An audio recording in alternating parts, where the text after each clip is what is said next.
methods, again, experience is really going to help you here. Sometimes it makes sense to do a top-down approach, sometimes a bottom-up approach, and sometimes divide and conquer. And what I'm talking about here is it relates to the OSI stack. Some problems, it just makes more logical sense to start off at the application layer and troubleshoot it moving down through the layers. Other times, it's easier to do it the other way around, where you start troubleshooting at the physical layer and then move your way up through the layers. And other times again, you can divide and conquer. For example, if you see a problem like a connectivity problem, you've seen similar problems with this before, and it's always been caused by an issue at the network layer, you could go straight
hypothesis.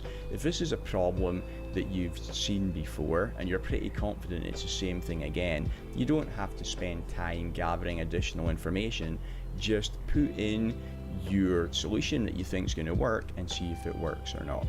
Also, often we can move back to an earlier stage if we don't manage to fix a problem the way that we thought we were going to.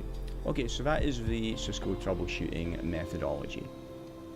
For troubleshooting methods, again, experience is really going to help you here. Sometimes it makes sense to do a top-down approach, sometimes a bottom-up approach, and sometimes divide and conquer. And what I'm talking about here is it relates to the OSI stack. Some problems, it just makes more logical sense to start off at the application layer and troubleshoot it moving down through the layers. Other times, it's easier to do it the other way around, where you start troubleshooting at the physical layer and then move your way up through the layers. And other times again, you can divide and conquer. For example, if you see a problem like a connectivity problem, you've seen similar problems with this before, and it's always been caused by an issue at the network layer, you could go straight to the network layer and start troubleshooting there. Based on what you find, you could then move up or down through the OSI stack. And remember, as we said before, having a good understanding of how IP networking works, as we covered in the life of the packet section, and also how the OSI model works, is going to really help you understand what's going on. And when you understand what's going on, that makes it easier to troubleshoot problems. Some methods we can use in our troubleshooting. The first one here, we can compare configurations. If you're in an organization, often you will use templates for configuring your routers and switches. An existing organization, you've already got existing routers and switches there, so rather than doing a new configuration from scratch, you'll do it based on a template. So if you are doing this and there's a problem, you think it's on a particular router, you can compare it with another router that should have a similar configuration and look for any differences there. Maybe you've got a typo or maybe a missing command. By comparing it with a known good configuration, this can help you find the problem more quickly. For connectivity issues, what we're usually going to do is trace the path. And as a network engineer, a lot of your day-to-day job is going to be troubleshooting connectivity problems, so you will do this very, very often. The best way to troubleshoot connectivity problems, tracing the path, is start off at the source and work your way towards the destination. In fact, on a slide coming up, we'll cover some of the commands that we're going to use here. The last one mentioned here is swap out components. If you think that you've narrowed the problem down to a particular device, but you can't see a configuration error on there, a way you can confirm it is by swapping it out with some known good hardware. The problem might be down at the physical level or something like that, or maybe it's just something you're missing. So, for example, a really simple one would be a cable. If you think it's possibly a cable issue, because all the configuration appears okay, but there's some kind of physical layer problem, just swap out the cable and see if that fixes it. Okay, so I just mentioned about some of the common commands that we will use to troubleshoot connectivity. Really super common command to use is ping. That checks connectivity between two devices. When you send out a ping, it uses ICMP and it sends a packet from the source to the destination. The destination will then send a ping reply back again. So ping verifies two-way connectivity. If you've got connectivity from the source to the destination, but the return path from the destination back to the source isn't working, then the ping will not work either. So this verifies two-way connectivity between a source and a destination. And this is often one of the first commands that we'll use if we've got what looks to be a network connectivity issue.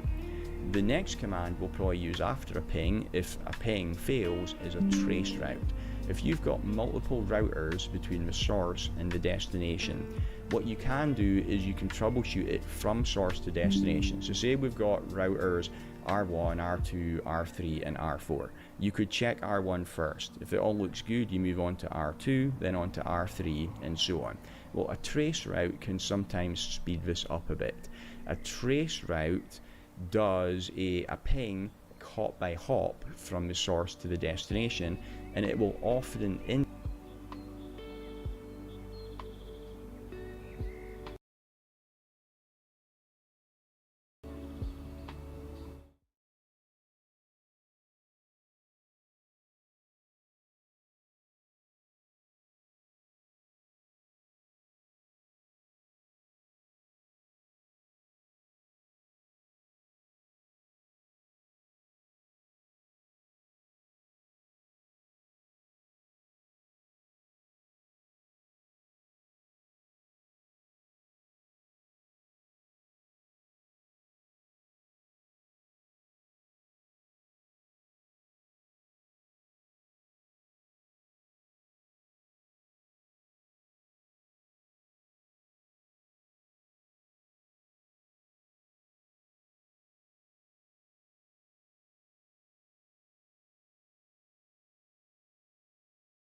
indicate which router along the path has got the problem.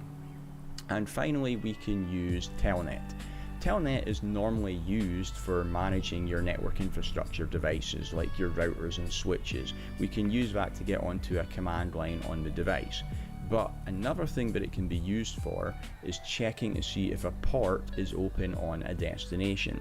Rather than using Telnet to the default port of 23, we could, for example, Telnet to port 80. That will verify if port 80 is open and receiving communications on the destination. Okay, so next up, let's have a look at this in the lab.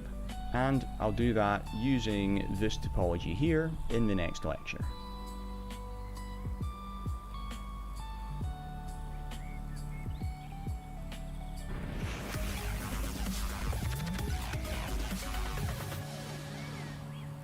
This lecture follows on from the Cisco troubleshooting methodology, and here we're going to have a look at how to do some connectivity troubleshooting using the commands ping, traceroute, and telnet. So the scenario we have here is we've got the network topology over on the right, and there is a user on a PC which is behind the R1 router, and he's complained that DNS isn't working. And in the example, the DNS server is our R3 router. Okay, so first thing to do, real world, whenever a user reports a problem, is don't believe them, check it first. I have spent hours troubleshooting problems that turned out not even to be a problem at all. The thing was actually working, it was just that the user was making a mistake, maybe a typo or something like that. It reports a problem, is don't believe them, check it first. I have spent hours troubleshooting problems that turned out not even to be a problem at all. The thing was actually working, it was just that the user was making a mistake, maybe a typo or something like that. So let's verify if DNS is working or not. So on R1, I'm going to ping our Cisco.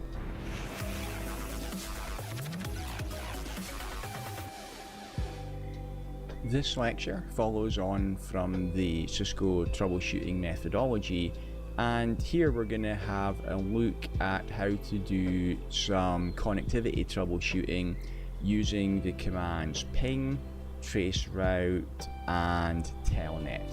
So the scenario we have here is we've got the network topology over on the right, and there is a user on a PC which is behind the R1 router, and he's complained that DNS isn't working. And in the example, the DNS server is our R3 router. Okay, so first thing to do, real world, whenever a user reports a problem, is don't believe them, check it first. I have spent hours troubleshooting problems that turned out not even to be a problem at all. The thing was actually working, it was just that the user was making a mistake, maybe a typo or something like that. So let's verify if DNS is working or not. So on R1, I'm going to ping R3 by its hostname. So I'll enter the command ping R3. And I can see that my domain server is 10.10.30.1, which is R3, so that's good, but it says unrecognized host or address or protocol not running. So we do have an issue here, DNS is not working. So if we suspected this was an IP connectivity issue, the next thing that we would do is do a ping from the source to the destination. So on R1, I'm going to ping 10.10.30.1. So I'll ping it by its IP address. This takes DNS out of the equation. And I can see that the ping not a mistake, maybe a typo or something like that. So let's verify if DNS is working or not. So on R1, I'm going to ping R3 by its hostname. So I'll enter the command ping R3. And I can see that my domain server is 10.10.30.1, which is R3, so that's good, but it says unrecognized host or address or protocol not running. So we do have an issue here, DNS is not working. So if we suspected this was an IP connectivity issue, the next thing that we would do is do a ping from the source to the destination. So in R1, I'm going to ping 10.10.30.1. So I'll ping it by its IP address. This takes DNS out of the equation. And I can see that the ping is failing, it is unreachable. So ping from the source to the destination. So in R1, I'm going to ping 10.10.30.1. So I'll ping it by its IP address. This takes DNS out of the equation. And I can see that the ping is failing, it is unreachable. So I've got some kind of connectivity issue between R1 and R3. Now what I could do now is I could go hop by hop checking to see where the problem is. So I could check that R1 has got connectivity to R2, then R2 has got connectivity to R3, and so on. But a command I can use that will save a bit of time sometimes is traceroute. So I'm going to traceroute to 10.10.30.1. Now, what the traceroute command does is it does a ping, but it sends the ping with a time to live value of 1, and then 2, and then 3, and then so on.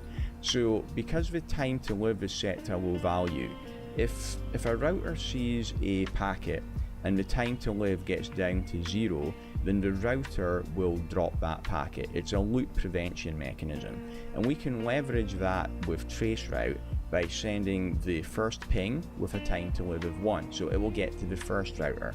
Then it will send a time to live of 2. It will get to the second router. Then a TTL of 3, and so on. So what this does is it maps out the path from the source to the destination from end to end. And if there is a break in the connectivity somewhere along that path, then the traceroute should get as far as that router. So it helps us identify which router the problem is on. So let's try the traceroute, and we can see that the first hop, it's getting to R2 on 10.10.10.2, and then that's as far as it got. So the final router it got to was R2, so the problem is most likely there. So let's just jump straight onto R2 and see what we can see on there. Okay, so here I am on R2. On R2, I'm going to ping R3 on 10.10.30.1, and this ping I can see is failing. So the next thing I'm going to do is R2 does not have an interface directly connected to the 10.10.30 network, so it would need a route to get there. Don't worry about routing too much now because we're going to cover that in a later section. But for now, I can check the routing table with the show IP route command. So I do this and I can see that yes, there is no route to 10.10.30. So I'm going to fix that. So I'll enter the command config-t to get to global configuration, and the command to enter a static route is IP route, then the network I want to get to, which is 10.10.30.0. The subnet mask is 255.255.255.0, and the next hop address to get there. Do this, and I can see that yes, there is no route to 10.10.30. So I'm going to fix that. So I'll enter the command config-t to get to global configuration, and the command to enter a static route is IP route, then the network I want to get to, which is 10.10.30.0. The subnet mask is 255.255.255.0, and the next hop address to get there, which I need to have an interface that's on the same subnet, is 10.10.20.1 on R3. So I'll try that and then end to get back to the enable prompt, and I'll ping 10.10.30.1 again, and I can see that the ping is successful. So if I now go back onto R1, then hopefully the ping will work okay from here too. So here's me back on R1, I'll ping 10.10.30.1, and the ping is successful now, so I fixed my connectivity problem. Okay, so that was a demonstration of how to use ping and traceroute. The other command we can use here is telnet. So ping and traceroute will troubleshoot layer 3 problems. You can use telnet to help with layer 4 and above problems. What telnet you can do with it is you can telnet to a particular port. So from R1, I'm going to telnet to 10.10.30.1, and I'm going to telnet to port 53, which is the DNS port, and this should tell me if DNS is running on R3 or not. And there I can see that port 53 is open, so R3 is running DNS. So that looks good. Just to double check this, I'll check DNS is working. I will ping R3 by its hostname, and I can see that it resolved it to 10.10.30.1, and the ping worked. When I did the telnet, if it did not see the port as being open, then that would indicate that the service is not running on that particular destination. Okay, that was the basics of IP connectivity troubleshooting, and that wraps up this section. See you in the next one.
In this section, you'll learn about Cisco router and switch basics.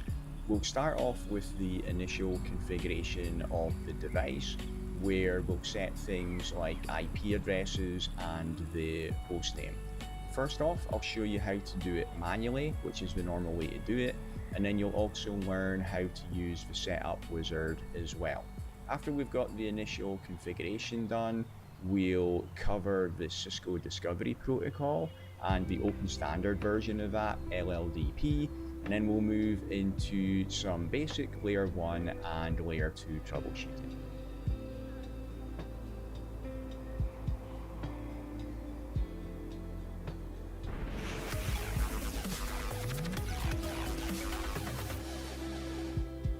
In this lecture, you'll learn about a basic initial configuration to put on your routers and switches. One of the first things that we'll do is configure IP addresses. Your routers provide connectivity between your different IP subnets. That's their main job. So the routers need to have interfaces in the different subnets, and they need to have IP addresses on those interfaces. Those IP addresses will act as the default gateway address for any hosts that are in that subnet.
The command to put an IP address on an interface, first off, go to the interface. So you see in the example here, we've got a router down at the bottom. Interface fast Ethernet 0/0 on the right has got IP address 192.168.0.1/24, and the interface on the left, fast Ethernet 0/1, has got IP address 192.168.1.1/24. Obviously, the IP addresses need to be in different subnets that are on different interfaces.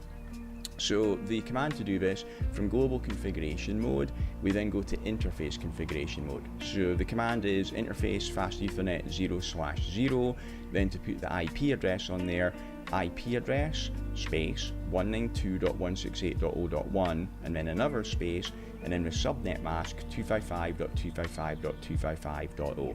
The IP address and the subnet mask are both entered with one command, and you have to enter the subnet mask in full dotted decimal notation. You can't enter /24 in iOS. On our route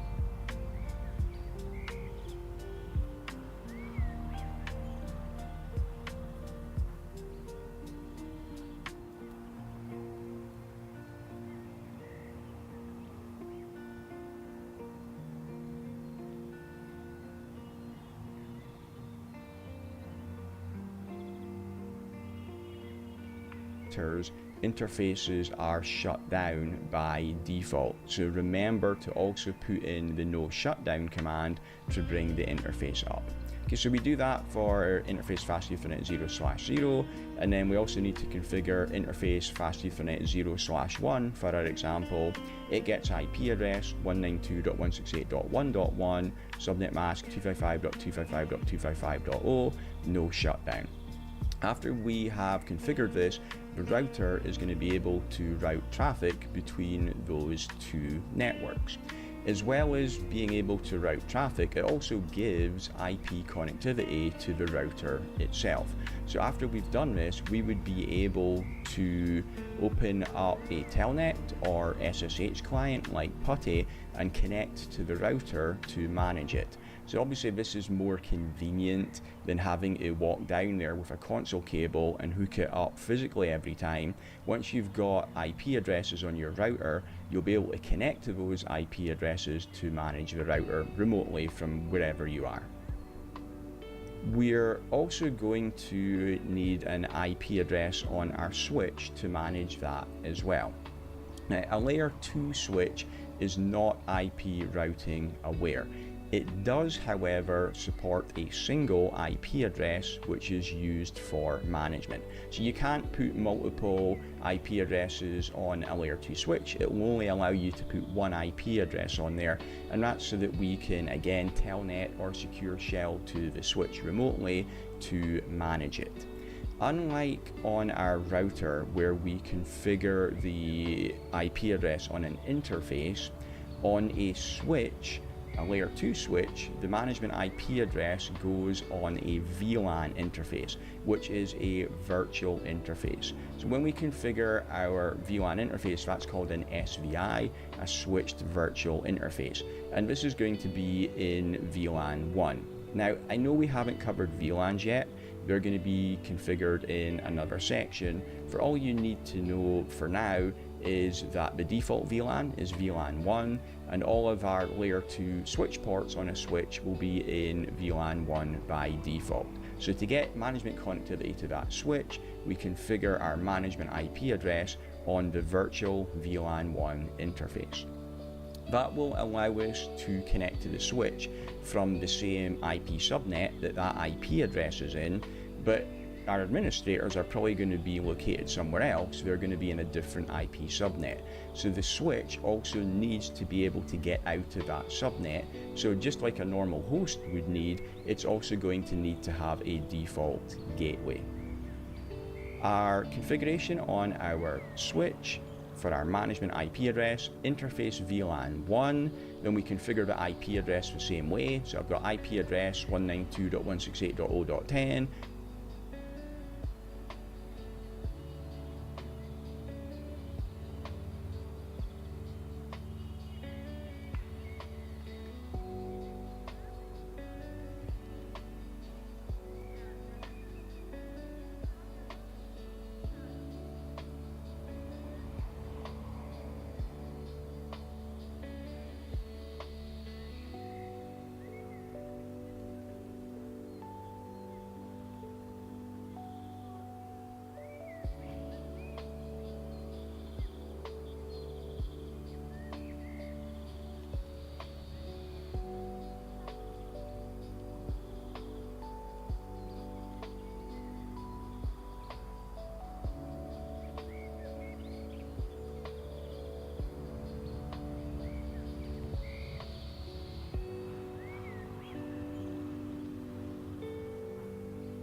subnet mask 255.255.255.0. Now, on a router, interfaces are shut down by default. On a switch, interfaces are enabled by default. So there wasn't actually any need to do a no shutdown here. However, I'm just in the practice that whenever I configure an interface, I always do a no shutdown on there. It doesn't do any harm, and it saves me having to think, do I need to do a no shutdown or not? Just always do a no shutdown whenever you configure an interface. It saves you forgetting it. Then we exit back to global configuration mode, and to configure the default gateway, the command is IP default gateway, for our example 192.168.0.1. So that will give us IP connectivity on the switch, and we'll be able to ping the switch now and ping out from the switch as well. Now, I said that this IP address is for management. We actually need to do some additional commands as well to allow telnet and or SSH access into the switch. We'll cover those in the later section, which is securing Cisco devices. So let's have a look at how to do this in the lab. For the lab example, we've got router R1, and we're going to configure IP address 192.168.0.1 on the physical interface fast Ethernet 0/0. That's going to be the default gateway address for our switch, which is switch 1. Switch 1 is going to be connected to the router through physical interface fast Ethernet 0/1, and that will be in VLAN 1 by default. For the management IP address, we will configure that on the VLAN 1 switched virtual interface. We'll give it IP address 192.168.0.10. Once we've done that, the switch should have connectivity to 192.168.0.1 because it's on the same subnet. We want it to have connectivity to other subnets out through the router though, so we'll also configure the switch with an IP default gateway address of 192.168.0.1. Okay, let's have a look at this in the lab. So I better configure the router first because this has just got a new configuration as well. So I'll go to enable on here, configure terminal, and let me just jump back to the slide to check the IP address on here. Okay, so interface fast Ethernet 0/0. I'm going to give it IP address 192.168.0.1. So interface fast Ethernet 0/0, IP address 192.168.0.1, a space, and then I configure the subnet mask, which was 255.255.255.0. Now this is a router, so the interface is shut down by default, so I have to remember to do a no shutdown on here. Okay, so that's the router configured. Then if I go on to the switch, enable and configure terminal, and let's have a look at the diagram again. This was on the VLAN interface 192.168.0.10. So interface VLAN 1 and IP address 192.168.0.10, 255.255.255.0, and this is not shut down by default anyway, but it doesn't do any harm. I'm just in the habit of always doing a no shutdown whenever I configure my interface. Okay, so now the switch should be able to communicate with the router. Let's check that. So I'll go back down to the enable prompt and I'll ping 192.168.0.1. And good, we've got connectivity, that's all good. So I've got connectivity on my 192.168.0 subnet, but I want to be able to get out to other subnets as well, so I need to configure the default gateway. The command for that is IP default-gateway, and the router was at 192.168.0.1. Okay, so that is the initial IP connectivity configured on there. If we go back to the slides again, and I've made a note down here that this is how you configure the management IP address. we actually have to do some additional commands to allow access via Telnet or SSH. I'm not going to show you that here because it's covered in a later section, which is the securing Cisco devices section. But right now I've got IP connectivity to the switch, so I can do things like do pings out from there. Okay, next thing we want to do for the basic configuration is to configure a host name. A descriptive host name makes it easier to identify the device. For example, I could maybe call it New York-floor 1-switch 1. So typically you will specify where the switch is and maybe some other description on there as well. In the lab, I'm just going to call it hostname SW1 for switch 1. So let's jump back onto the lab again, and on my switch,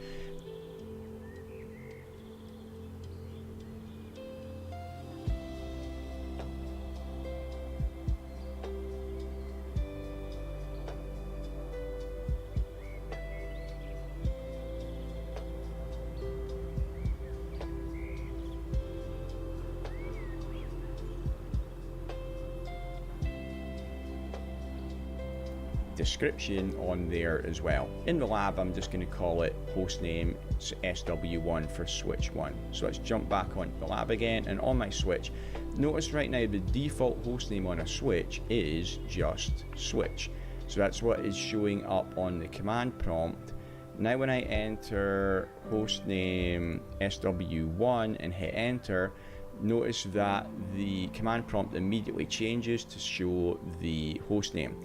This is useful because a really common mistake is to configure the wrong device by accident. Like you notice on here, I've got two different tabs open. I've got a tab for R1 and a tab for switch 1. It's really easy when you're working from templates to paste the wrong config into the wrong command line. By having the hostname showing up here, it makes it a little bit less likely that you're going to do that. Okay, so it gives you a nice description. You can see what device you're on. Also, if you're doing troubleshooting from neighboring devices, then it will show up as its host name as well. So it just makes it easy to see what's going on. Okay, back to the slides again. Next thing we're going to want to do is configure descriptions on our interfaces. So interface fast Ethernet 0/1 was connected to the router, so let's put a description on there. So let's configure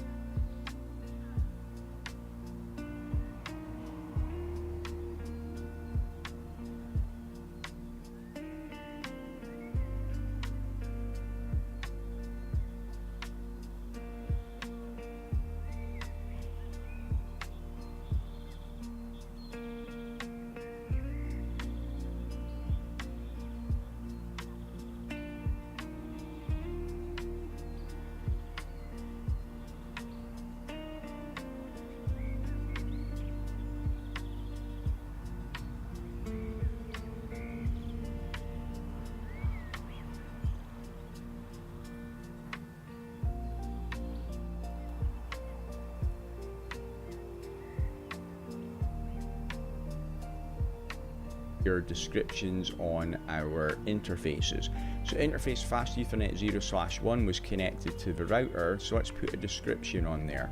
So back to the command line again, I'll go to interface fast Ethernet 0/1 and I'll say description link to R1.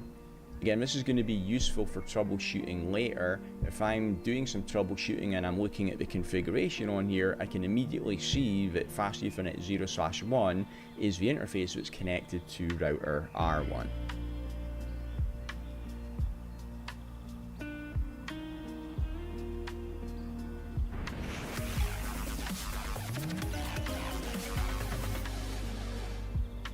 In this lecture, you'll learn about the setup wizard,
for our routers and switches.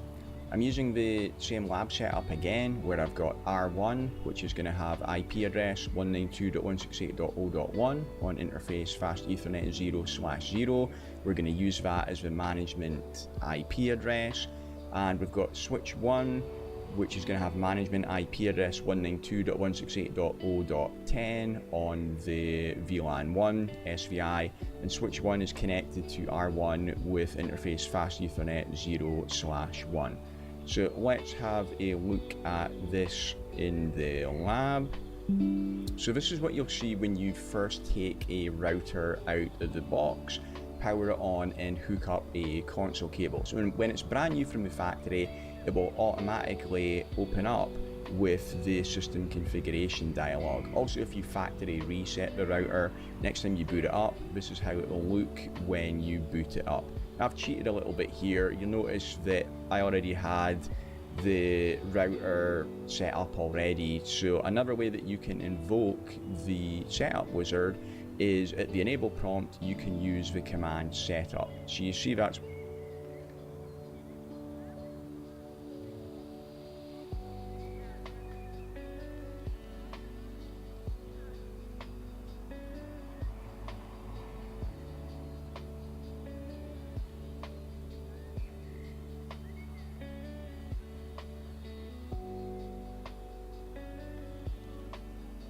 what I've done here. And when you enter setup, it will show you the prompt here, the system configuration dialog. Do you want to continue with the configuration dialog? This is what you'll see the message down at the bottom here when the router is first time out of the box, brand new from the factory. So you can use this to do the initial setup of the router. Basically all it's going to do is put a host name on there and configure an IP address for management. To be honest, I've never actually seen anybody use this in the real world. Everybody will always just break out of here by entering no and then configure the router or the switch manually. But you might be tested on this on the CCNA exam, so I'll show you how to do it anyway. Real world, you're probably never going to use this. Okay, so we are going to use it here, so I'll enter yes to continue with the configuration dialog. It then tells me it's going to do a basic setup of the system. Would I like to enter the basic management setup? I'll say yes. It then asks me for the host name. I'll name this router R1. It then asks for an enable secret. This is a secret password which is encrypted that is going to be required to get into the enable prompt. It's best practice to enable one of these. We didn't do it in the last lecture because I'm going to show you it when I show you how to secure the router in a later lecture. So for the enable secret, I'll use flatbox1. Next, it will ask me for an enable password. This is basically the same thing, but the enable password is not encrypted, so it's not actually used. But the setup wizard is still going to ask me to enter one anyway, so I'll use flatbox2 for that. Then it asks me for a virtual terminal password. This is the password that's going to be used for incoming telnet or SSH sessions when I'm doing remote management over the router to the IP address. So I'll put another password in here. Okay, so that's my passwords entered. Next, it will ask if I want to configure SNMP, the Simple Network Management Protocol. I'll say no. I could configure this later if I wanted to.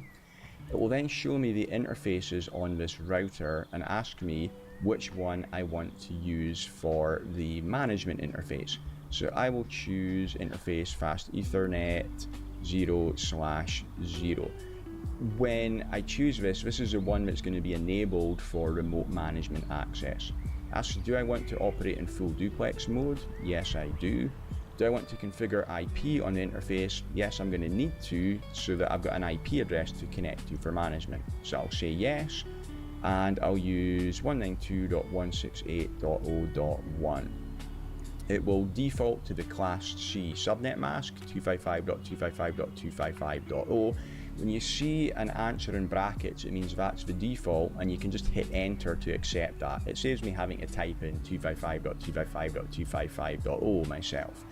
It will then show me a summary of the commands that will be entered.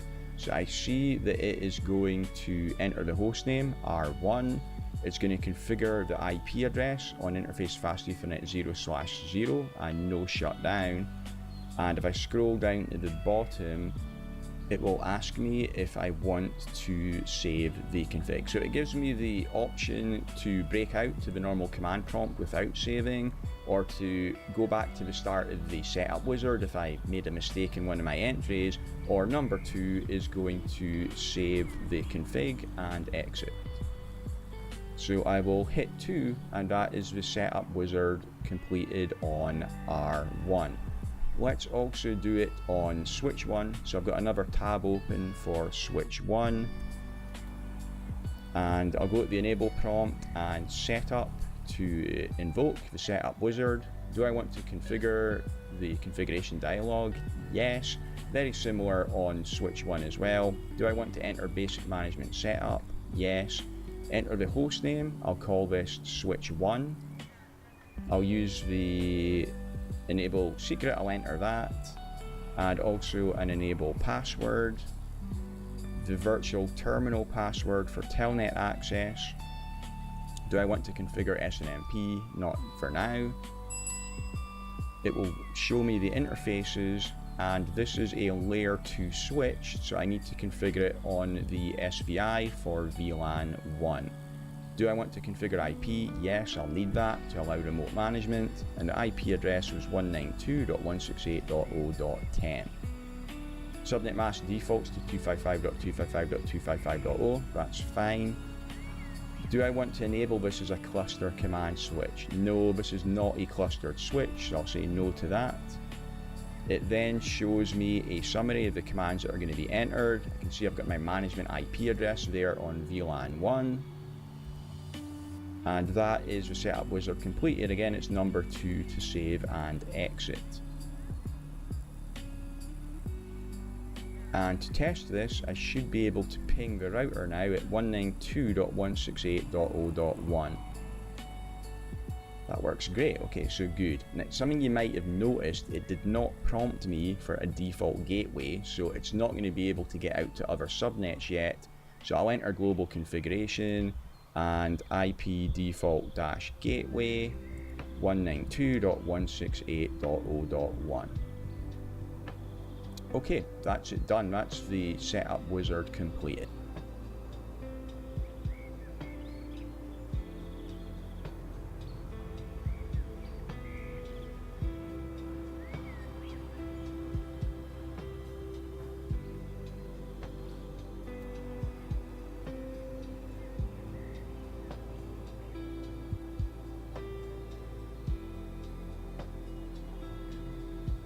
Gate me for a default gateway, so it's not going to be able to get out to other subnets yet.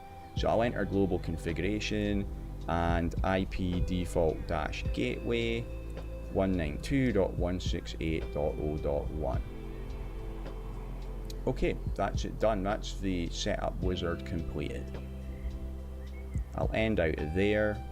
And to test that management access works, let's try telnet to 192.168.0.1. That looks good. I'm getting the password prompt, so I'll enter what I set as the password, and I've now got a prompt. I've remotely telnetted into R1 for management. Okay, that's everything I needed to show you there. That's a setup wizard. Again, real world. You're not ever going to use this, but it's there if you ever want to.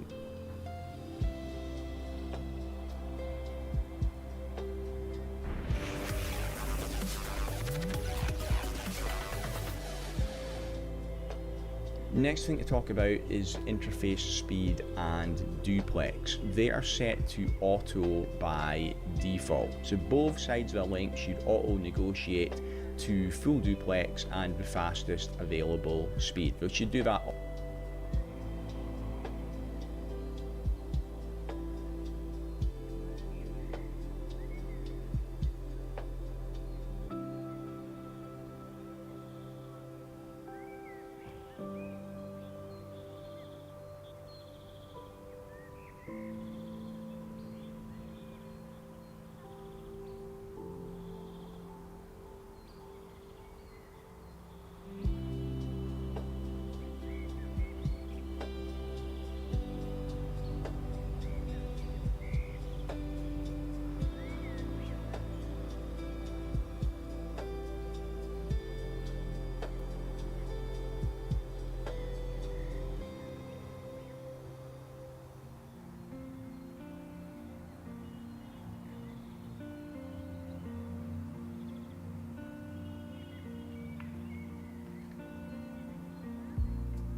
automatically. The default is auto on Cisco devices. Best practice is to manually set the speed and duplex on ports which are connected to another network infrastructure device, such as a router, a switch, or a firewall, or a server. Because if you set it manually, that is just a little bit more reliable. To be honest though, auto should work just fine as well. In a normal building, you'll maybe have hundreds or even thousands of PCs, so you're not going to manually configure the speed and duplex for all of those, but you'll have less amount of network infrastructure devices and servers, and best practice is to manually set the speed and duplex on there. It's very important to set matching speed and duplex settings on both sides of the link. So either leave both sides set as auto or set both sides manually. Do not have one side at auto and the other side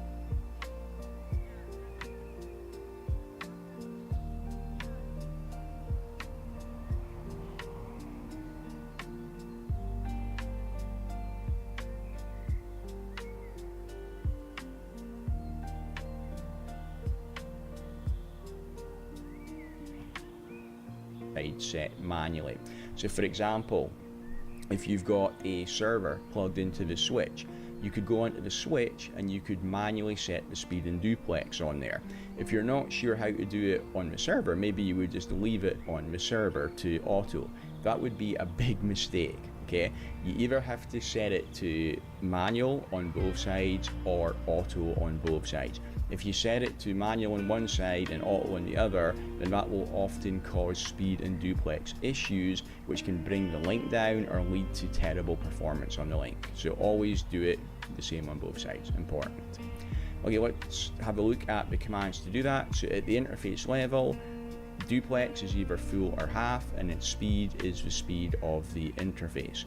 So let's do that on the lab again. So I'm already in the interface configuration on my switch.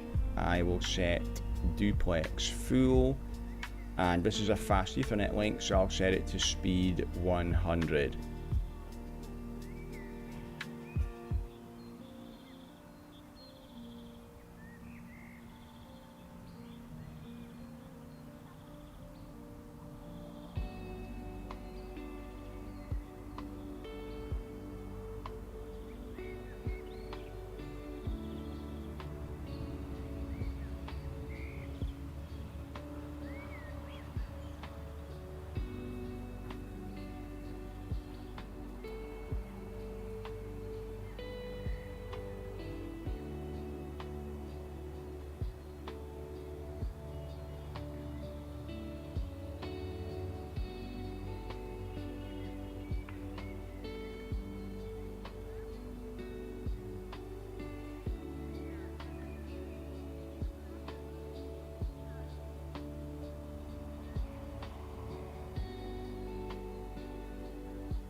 Duplex is either full or half, and its speed is the speed of the interface.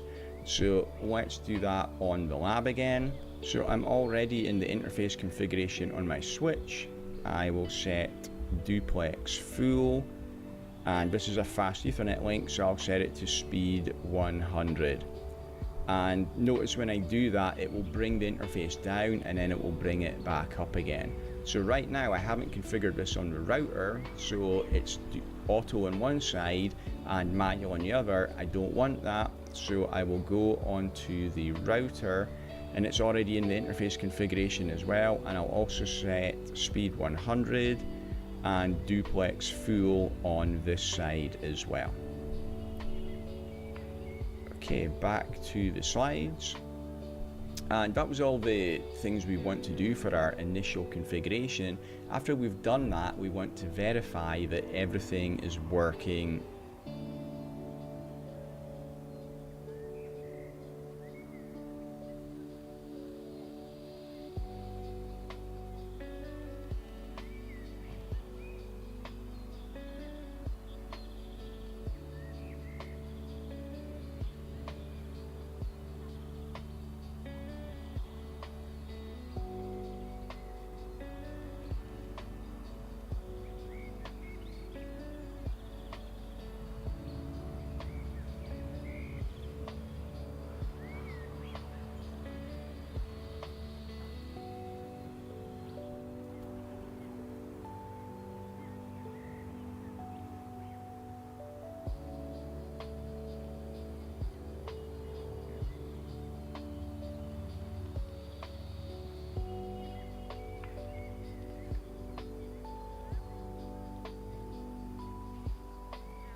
as expected.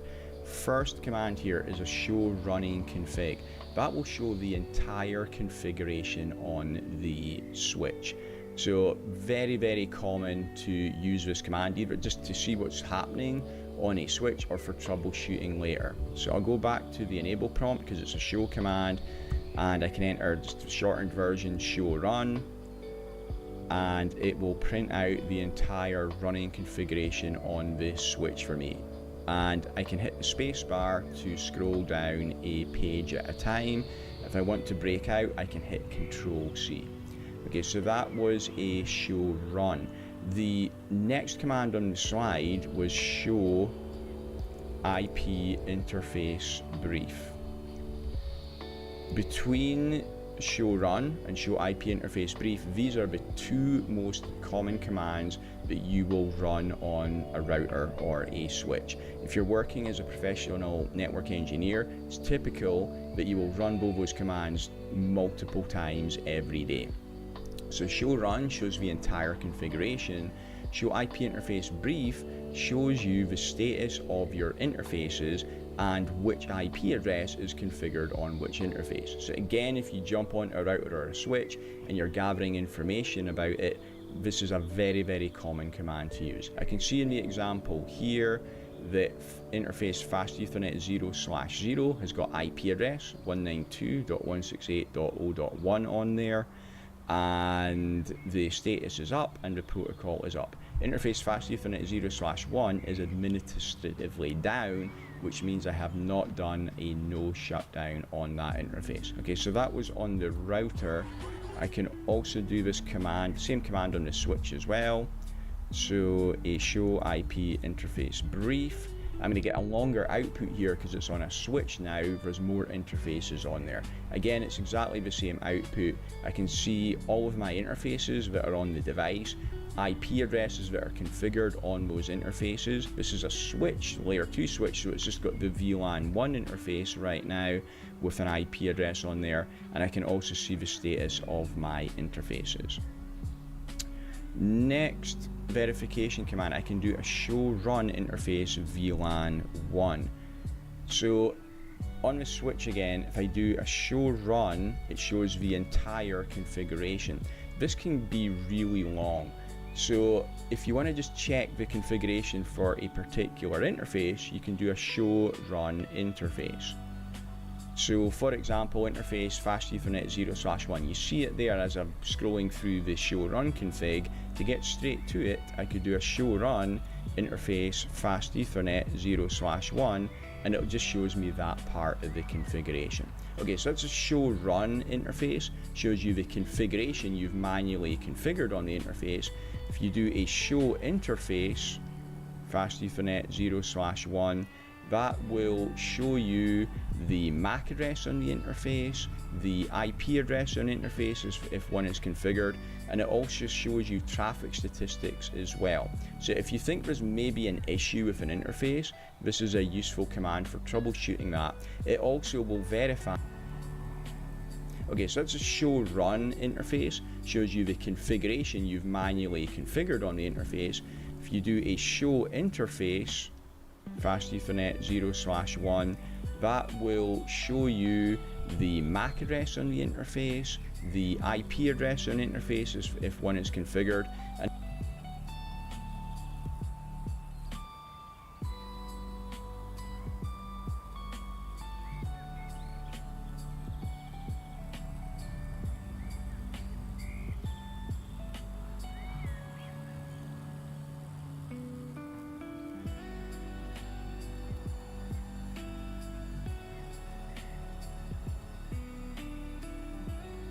show interface fast Ethernet 0/1, that will show you the MAC address on the interface, the IP address on the interface if one is configured, and it also shows you traffic statistics as well. So if you think there's maybe an issue with an interface, this is a useful command for troubleshooting that.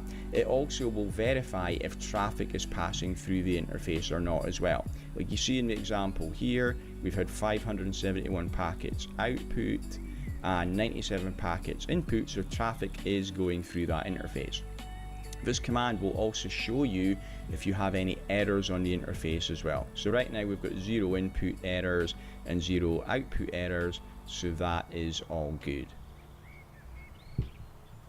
Okay, and the last command to show you here is a show version. That will show you the version of iOS, the operating system that is running on this switch or the router. So I'll do a show version, and I can see this is the version of iOS that is running on the switch.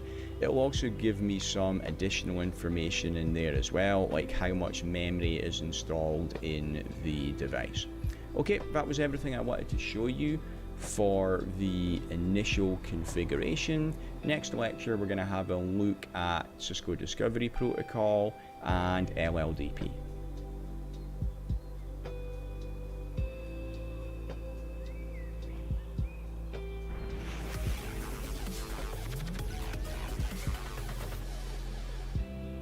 In this lecture, you'll learn about Cisco Discovery Protocol, CDP, and the Link Layer Discovery Protocol, LLDP. They're both very similar protocols. CDP, Cisco Discovery Protocol, is a Cisco proprietary Layer 2 protocol, and it's used to share information with other directly connected Cisco equipment, such as the operating system and the IP address.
That information will be shared between connected devices.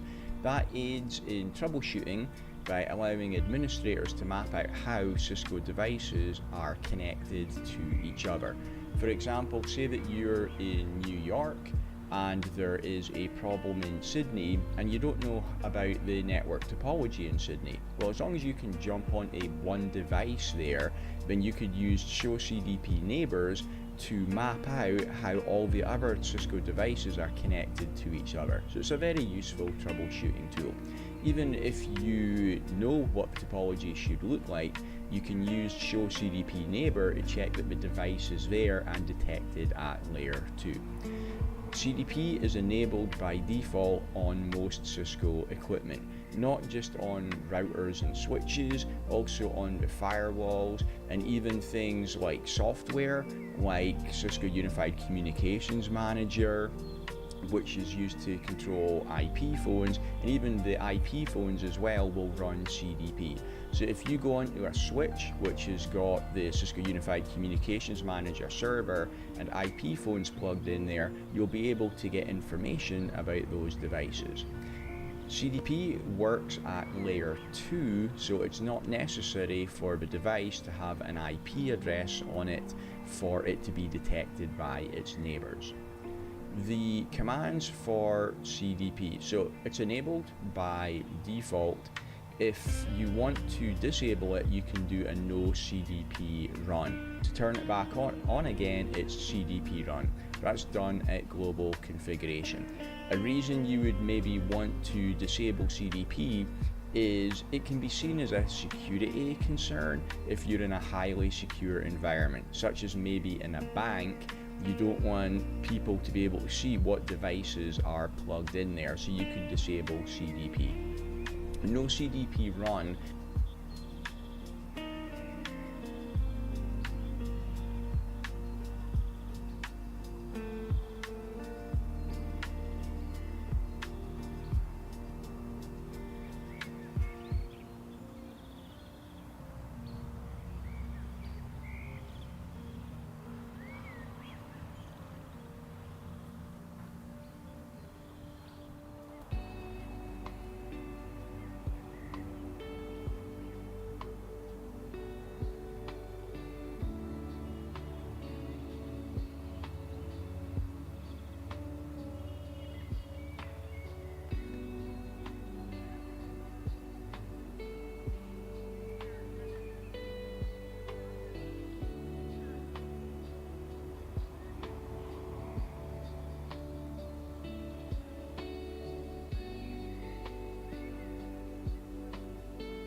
will disable it globally on the device.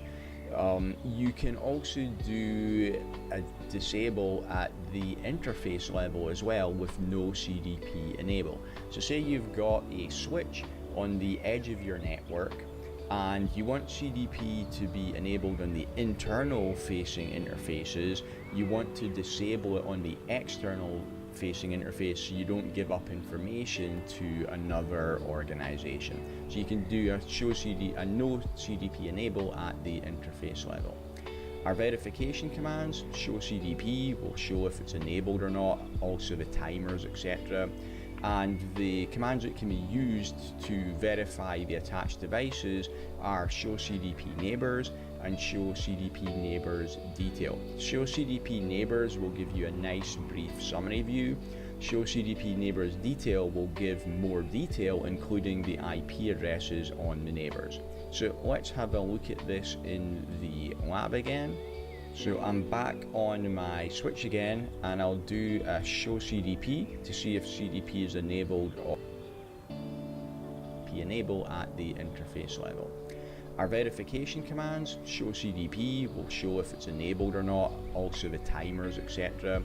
And the commands that can be used to verify the attached devices are show CDP neighbors and show CDP neighbors detail. Show CDP neighbors will give you a nice brief summary view. Show CDP neighbors detail will give more detail, including the IP addresses on the neighbors. So let's have a look at this in the lab again.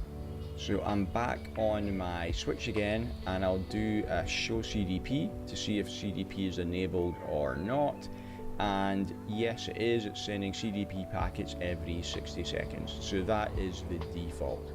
If I do a show CDP neighbor, then it will show all the Cisco devices that are plugged into this switch. So the detail it gives the name, the host name of the device.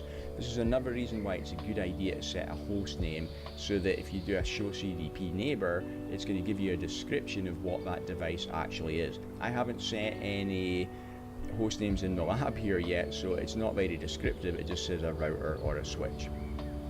It gives CDP neighbor, then it will show all the Cisco devices that are plugged into this switch. So the detail it gives the name, the host name of the device. This is another reason why it's a good idea to set a host name, so that if you do a show CDP neighbor, it's going to give you a description of what that device actually is. I haven't set any host names in the lab here yet, so it's not very descriptive. It just says a router or a switch. Then it will show me the local interface that is connected on my side, and over on the right, the port ID is the interface that it is plugged into on the far side device. And it also says what the platform of that device is. So I've got some 2811 routers that are plugged into my switch, and also some 3560 switches. To get more detail, I can do a show CDP neighbor detail. And this will give me more verbose output. So I can see here my router that its IP address is 192.168.0.1. So this again is very useful if you need to find out an IP address of a neighbor so that you can telnet or SSH onto it for troubleshooting. It also tells me the platform it's running on is a Cisco 2811 router, the iOS version that is running on there as well, and some other similar information. If I hit the space bar, I can scroll through and I can see the information for the other devices as well. Okay, so that was CDP. Let's have a look at how to disable it on an interface. So I'll go to configure terminal, and then let's do a do show IP interface brief just to see what interfaces I've got on here. I'll just disable it on the first physical interface, so that's interface fast Ethernet 0/1. So I can go to interface config, interface fast Ethernet 0/1, and no CDP enable. So the switch will now stop sending out CDP information on that particular interface. It's still going to do it on the other interfaces though, so usually I would do that if this was facing an external entity. If I'm in a highly secure environment and I just want to completely disable CDP on the switch, then I'll exit back down to global configuration and do a no CDP run. If I now go down to the enable prompt and do a show CDP, you can see that CDP is not enabled. Okay, so that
was everything I needed to tell you about CDP.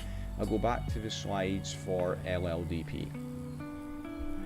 So LLDP is the link layer discovery protocol. This came out a lot later than CDP.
did. And where CDP is Cisco proprietary, LLDP is an open standard, so it's supported on most vendors' devices, and it provides similar information to CDP. It does have some differences though. CDP will always be enabled by default on Cisco routers and switches, but with LLDP, it depends on the switch and version, whether it will be enabled or disabled by default. LLDP is only supported on physical interfaces. CDP is also supported on virtual sub-interfaces as well. You'll learn more about those in the VLAN section later. With LLDP, it can only discover up to one device per port. CDP is able to discover multiple devices per physical port because it does support those virtual sub-interfaces, and LLDP can discover Linux servers, CDP cannot. Our commands to configure this on a Cisco router or switch: to turn it on or off, at global configuration we've got LLDP run and no LLDP run to turn it.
Off. It's a similar command that we had for CDP.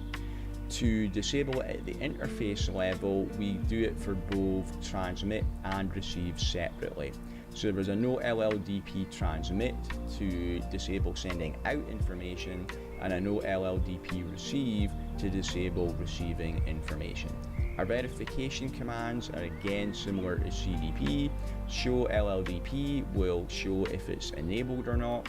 Show LLDP neighbors will show a summary of our neighbors, and show LLDP neighbors detail will show more verbose output, including the IP addresses configured on those devices. Okay, so that's everything I needed to tell you about CDP and LLDP. See you in the next lecture.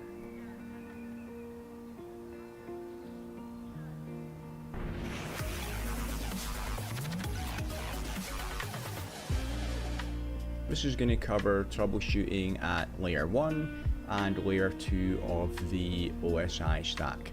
First thing, our copper and fiber cables are liable to break if not handled correctly. So just please treat cables correctly, like don't bundle them up and wrap them up together, because you're liable to break them if you do that. You'll see it happening quite a lot in the real world. Some common layer 1 problems include the interface is administratively shut down. On switches, interfaces are up by default, but administrators can manually shut them down. It's actually best practice to shut down unused interfaces to stop users from plugging. Some common layer 1 problems include the interface is administratively shut down. On switches, interfaces are up by default, but administrators can manually shut them down. It's actually best practice to shut down unused interfaces to stop users from plugging devices in there. On routers, interfaces are shut down by default. So if you configure an interface on a router, remember to do the no shutdown command. Next one, if the cable is disconnected on one or on both ends, then obviously you're not going to have any traffic going through there. Also, if the device on the other end of the cable is powered off, then you're not going to have any traffic going through there either. Other things, broken connectors can cause loose connections. This happens quite commonly as well, like on an Ethernet cable, the RJ45 connector with the clip on the end, it's quite easy for that to get broken off, and then there isn't anything to retain it in the interface it's plugged into, and it's easy for it to get a loose connection that way. Also, bent or stretched cables can break the internal wires or fibers.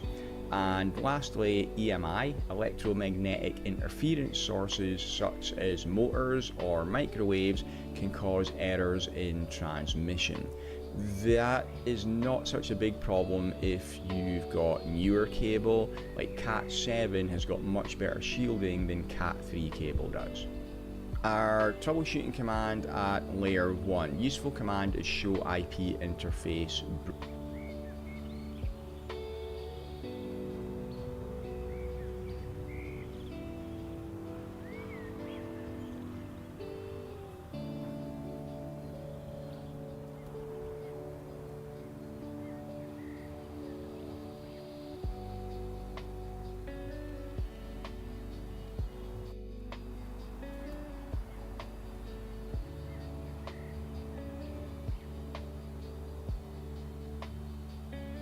brief. When you do that, it will show you the status of the interface. If it shows administratively down, that means you haven't entered the no shutdown command. So do that to bring the interface.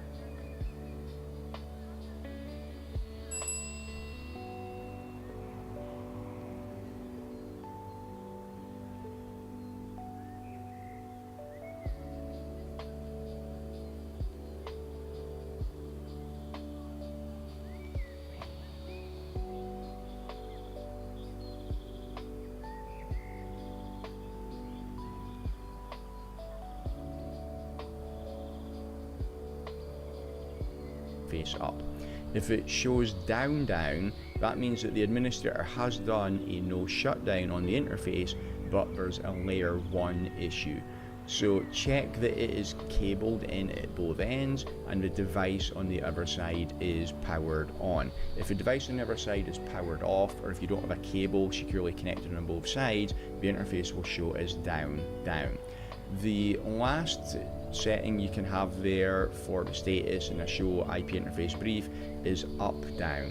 That typically indicates a layer 2 issue or a speed mismatch. So in this case, check the interface configuration is the same on both sides of the link. A common issue would be if you've got different VLAN settings on both sides of the link. We'll talk about that more later when we get to the VLAN section. So there is an example output of show IP interface brief. You can see that fast Ethernet 0/0 is up, so that is all good. Fast Ethernet 0/1 is administratively down, so do a no shutdown on the interface to bring it up. Fast Ethernet 0/2 is down, indicating most likely a layer 1 problem. Check that it's cabled on both sides and powered on the other side. Fast Ethernet 0/3 is up-down, which most likely is a configuration mismatch between this device and the device on the other side for those interfaces. So go on both interfaces, both devices, do a show run and check the configuration on both interfaces either side, check that there's not a mismatch there. Next command is show interface. If the interface is reporting an excessive amount of errors, it could be either a layer 1 or a layer 2 problem.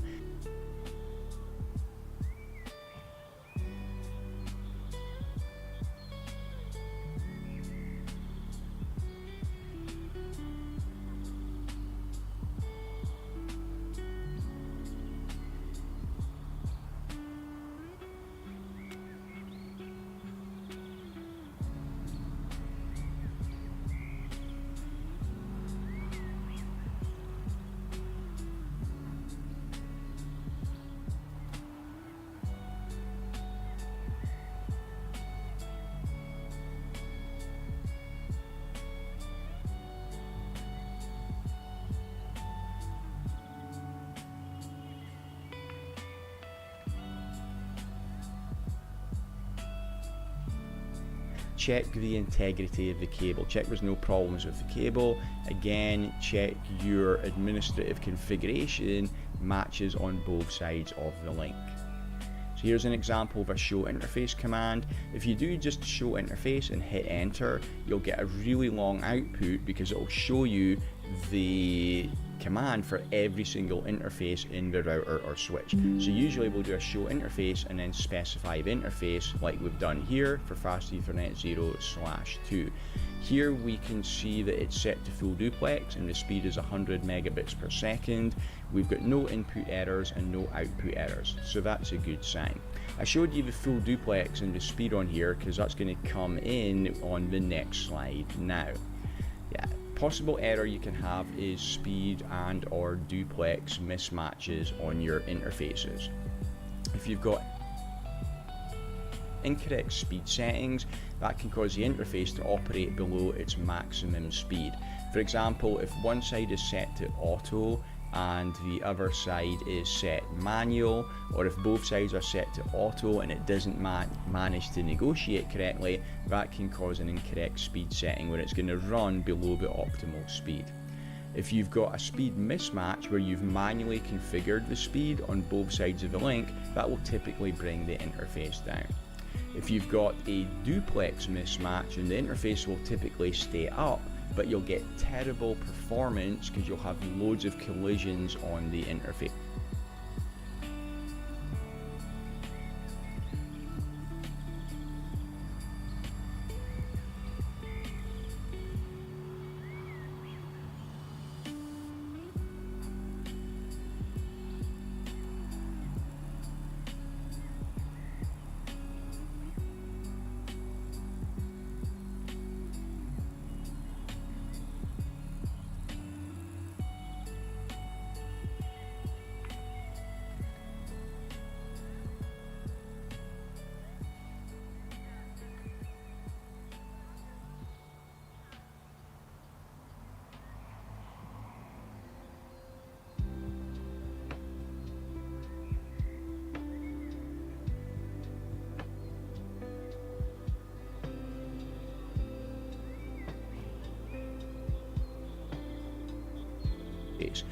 If you do a show interface command, that will typically report a really high number of errors in that case, which would give you a clue to what the problem is.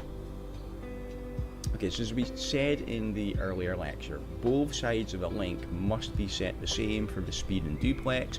Either set both sides to auto or manually configure both sides.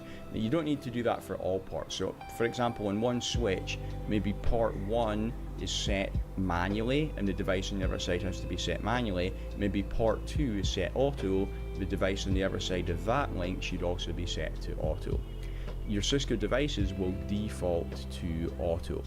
If one side is set to auto and the other is manually configured, it will often result in a mismatch, so always set them both the same. Best practice is to manually configure ports attached to other network infrastructure devices or servers. So your routers, your switches, your firewalls, etc., have those configured manually, also your servers. For your normal PCs, we're going to have a lot of those, we'll typically leave that set to auto. Again, remember, if you do configure it manually, do both sides of the link. If a device has issues with auto-negotiating speed or duplex, then manually configuring both sides will normally solve that problem. If you do have a duplex mismatch, then CDP, the Cisco Discovery Protocol, should detect that and it will log it, like you see in the example here. We've got a duplex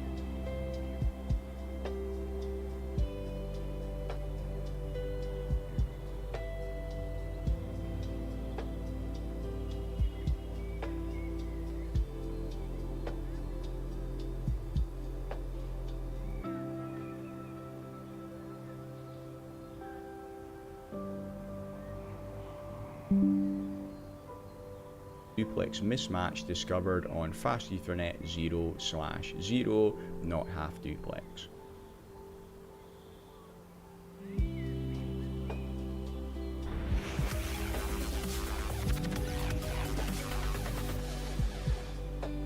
Alright, let's have a look at those troubleshooting commands in the lab. So I'm back on the lab here, and I've got switch 1 is connected to router 1.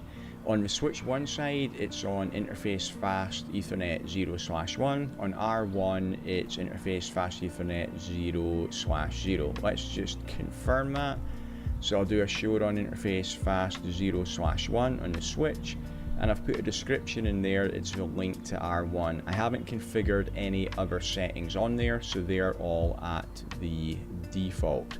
If I do a show IP interface brief, I can see that I've got my VLAN 1 interface configured with IP address 192.168.0.10. The router is at 192.168.0.1, and fast Ethernet 0/0 is up. So that all looks good. So I should be able to ping the router. Let's try that. Ping 192.168.0.1, and the ping is good. Okay. Let's have a look and see what happens if a device on the other side is down. So I'll go on to R1. Let's just verify we're going to configure the correct interface. So I'll do a show run interface fast Ethernet 0/0, and I've got my description there. It's the link to switch 1. It's IP address 192.168.0.1, and speed and duplex are at auto. So what I'm going to do on here is I'll go to global configuration, and I'll go to interface fast Ethernet 0/0, and I'm going to do a shutdown. Actually, just before I do it, let's do a show IP interface brief here as well. And we already know, because it was good on the other side, that fast Ethernet 0/0 is up, so it's all good, and we can see the IP address on there. So I'm still at that interface configuration. Let's shut down the interface now, and I should get a verification message. I can see the interface going down. I'll hit the up arrow a couple of times to bring back my do show IP interface brief, and I'll see now that on interface fast Ethernet 0/0 it's now changed to administratively down because I shut down that interface. If I jump back onto the switch now, and I'll do a show IP interface brief again on here, I will see the interface fast 0/1 has now changed to down because the interface has been shut down on the other side. So when you see down, that usually indicates a layer 1 issue. Either the cable isn't securely connected on both sides, or the device on the other side is powered down, or just that particular interface on the other side is powered down.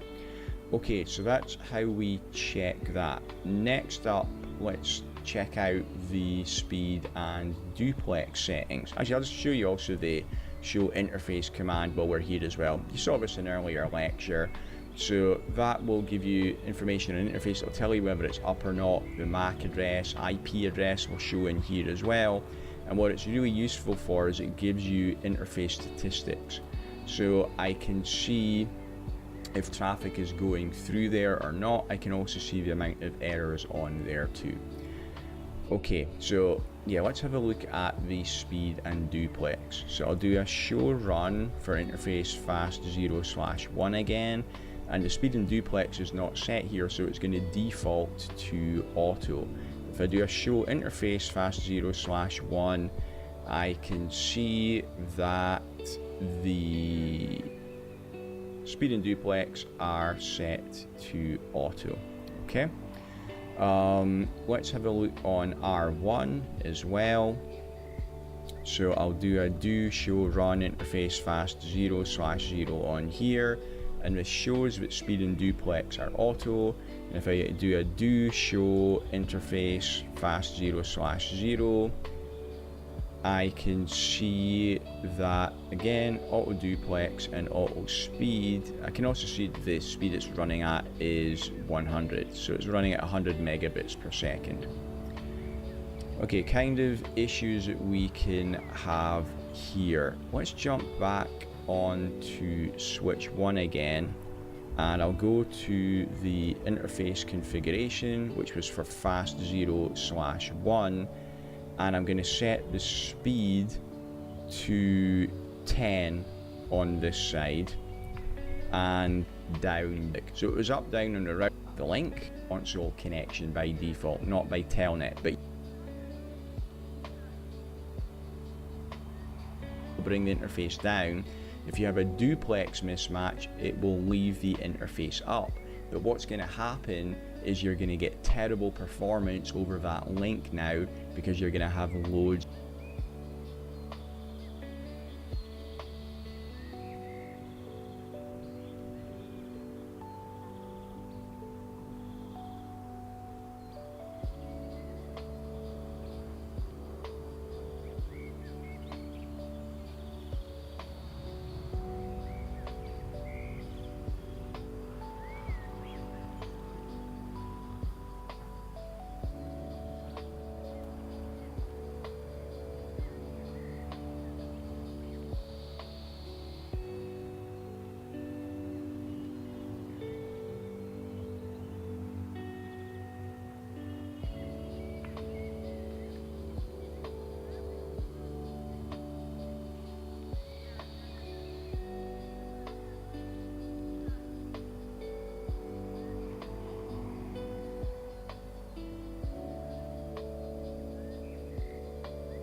In this section, we'll cover Cisco device management, which is going to include some of the basic administration tasks that you'd need to carry out on your routers and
switches.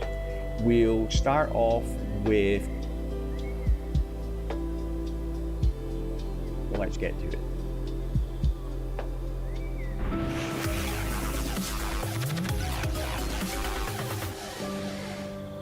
In this lecture, you'll learn about the boot up process on your routers and switches.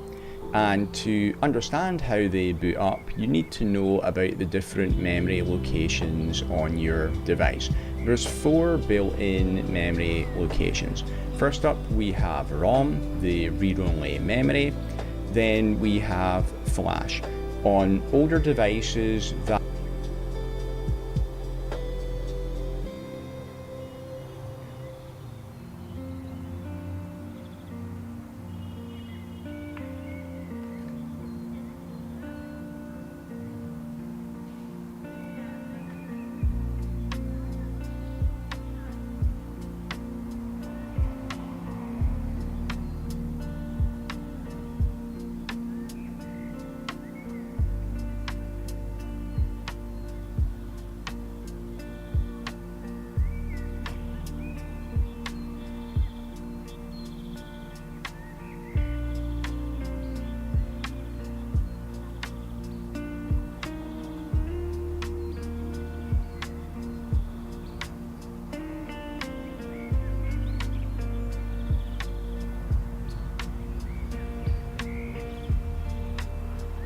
will be installed in the chassis on the motherboard.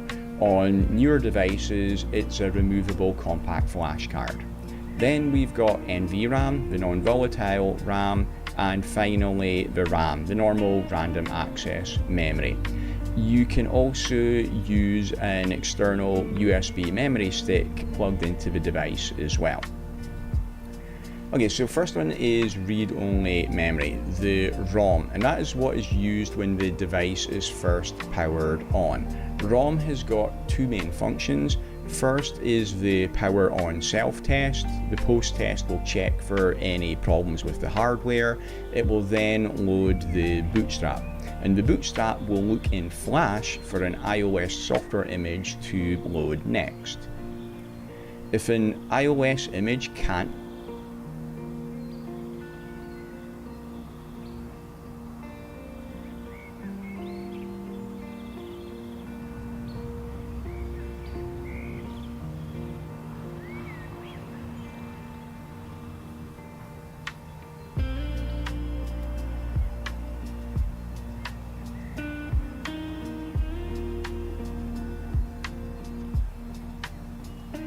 the bootstrap, and the bootstrap will look in flash for an iOS software image to load next.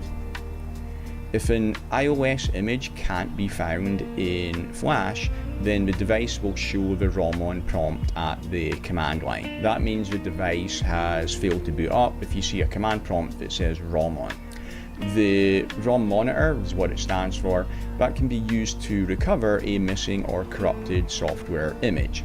In that case, you can boot from USB or an external TFTP, Trivial File Transfer Protocol server, to recover the device.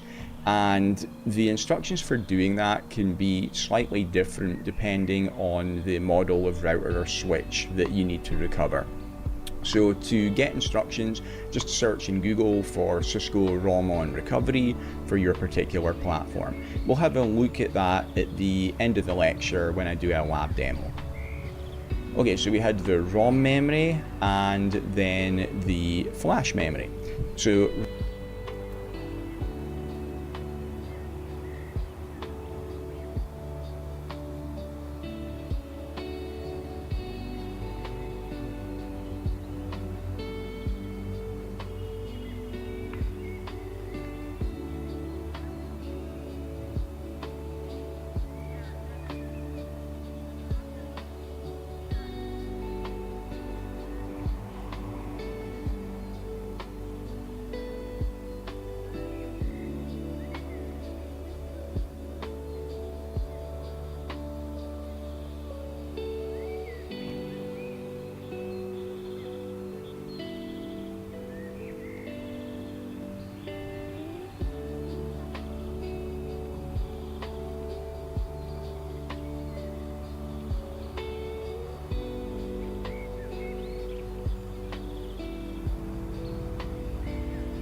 ROM does the post test and loads up the bootstrap, which then looks in flash memory for an iOS system image. It will load the first image that it finds there by default, but you can override that with the boot system command. Now, when you get the device initially from the factory, it's just going to have one software image on there. But you can upgrade that device because Cisco come out with newer versions of the software regularly. So in that case, you can download the new version of the operating system and then you can copy it down to flash. In that case, you'll have two different system images on flash now. So when the system boots up, you're going to need to tell it which one to boot from. It will default to choosing the first one. So to make sure that you get the newer image, the command to use is boot system and then flash and then the system image name. That's a global configuration command. Next type of memory is NVRAM. So when the system has finished loading the iOS system image from flash, it will then load the startup configuration file from NVRAM. And the saved startup config then becomes the current running config in RAM. If no startup config file is found, then the system will load the setup wizard. So if no startup config file is found, it's because you've just factory reset it or it's just actually come from the factory. Whenever you enter a command in iOS,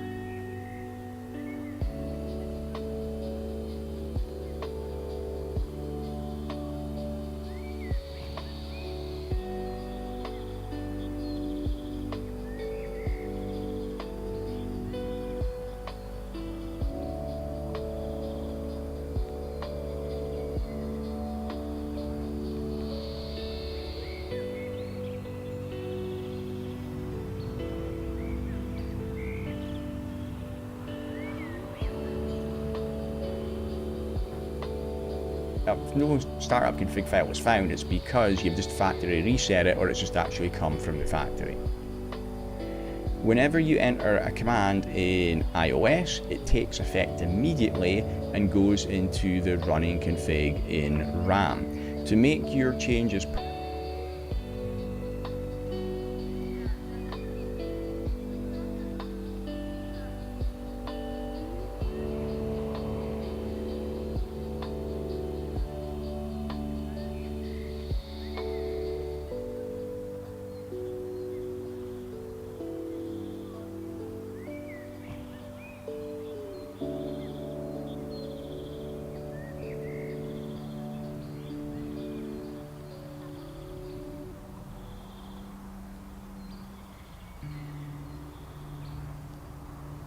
permanent across a reboot, we do the copy running config to startup config command, and that copies it into NVRAM, which will be used the next time the system boots up. The reason it's designed like this is so if you're working on the router or the switch and you make some kind of catastrophic error and then you can't get to the switch or the router anymore, you can just pull the power out of the back, put the power back in, boot it back up again, and it will boot back up with the old startup config before you'd made the error in the running config that caused you to lose connectivity to the command line. Okay, the last type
Type of built-in memory is RAM, the random access memory. So the iOS system image and the startup config are loaded from flash for the system image and from NVRAM for the startup config into RAM during boot up. And RAM is then used as the normal working memory of the device. And if you're wondering, well, why don't we just keep everything in RAM then? The reason is that RAM is volatile memory. It does not survive a power outage or a reboot, so we can't keep the files in there that we need to keep permanently. They need to be saved in persistent storage like our flash and our NVRAM. A couple of other things to tell you. First up, the VLAN database. That file is the VLAN.dat file. It's just on a switch where it saves the VLAN information, and that is saved in either flash or NVRAM.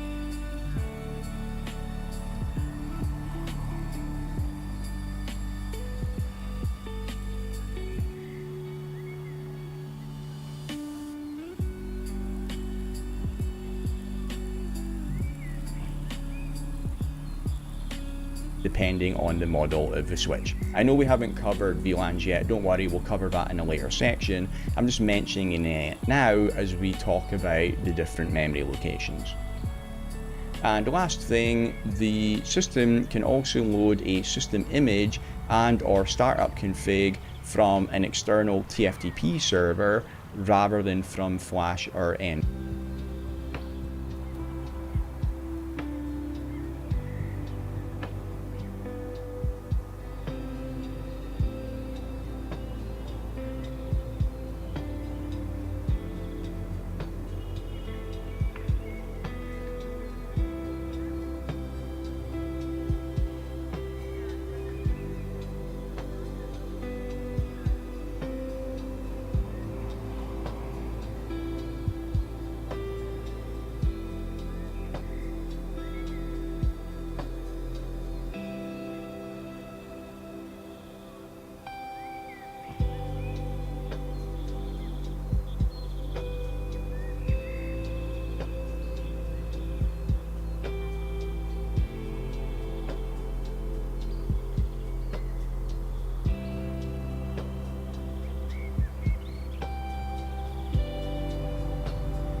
RAM.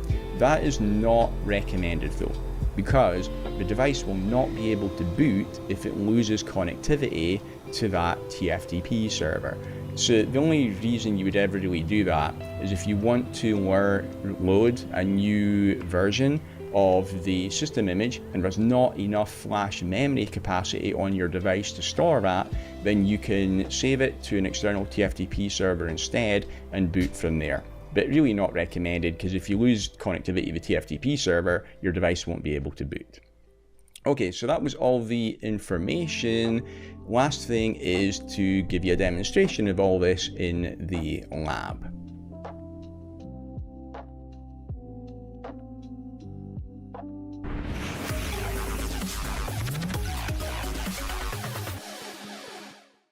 In this lecture, we're going to go through a demo in the lab of the boot up process, and we'll also talk about the different memory locations there again as well.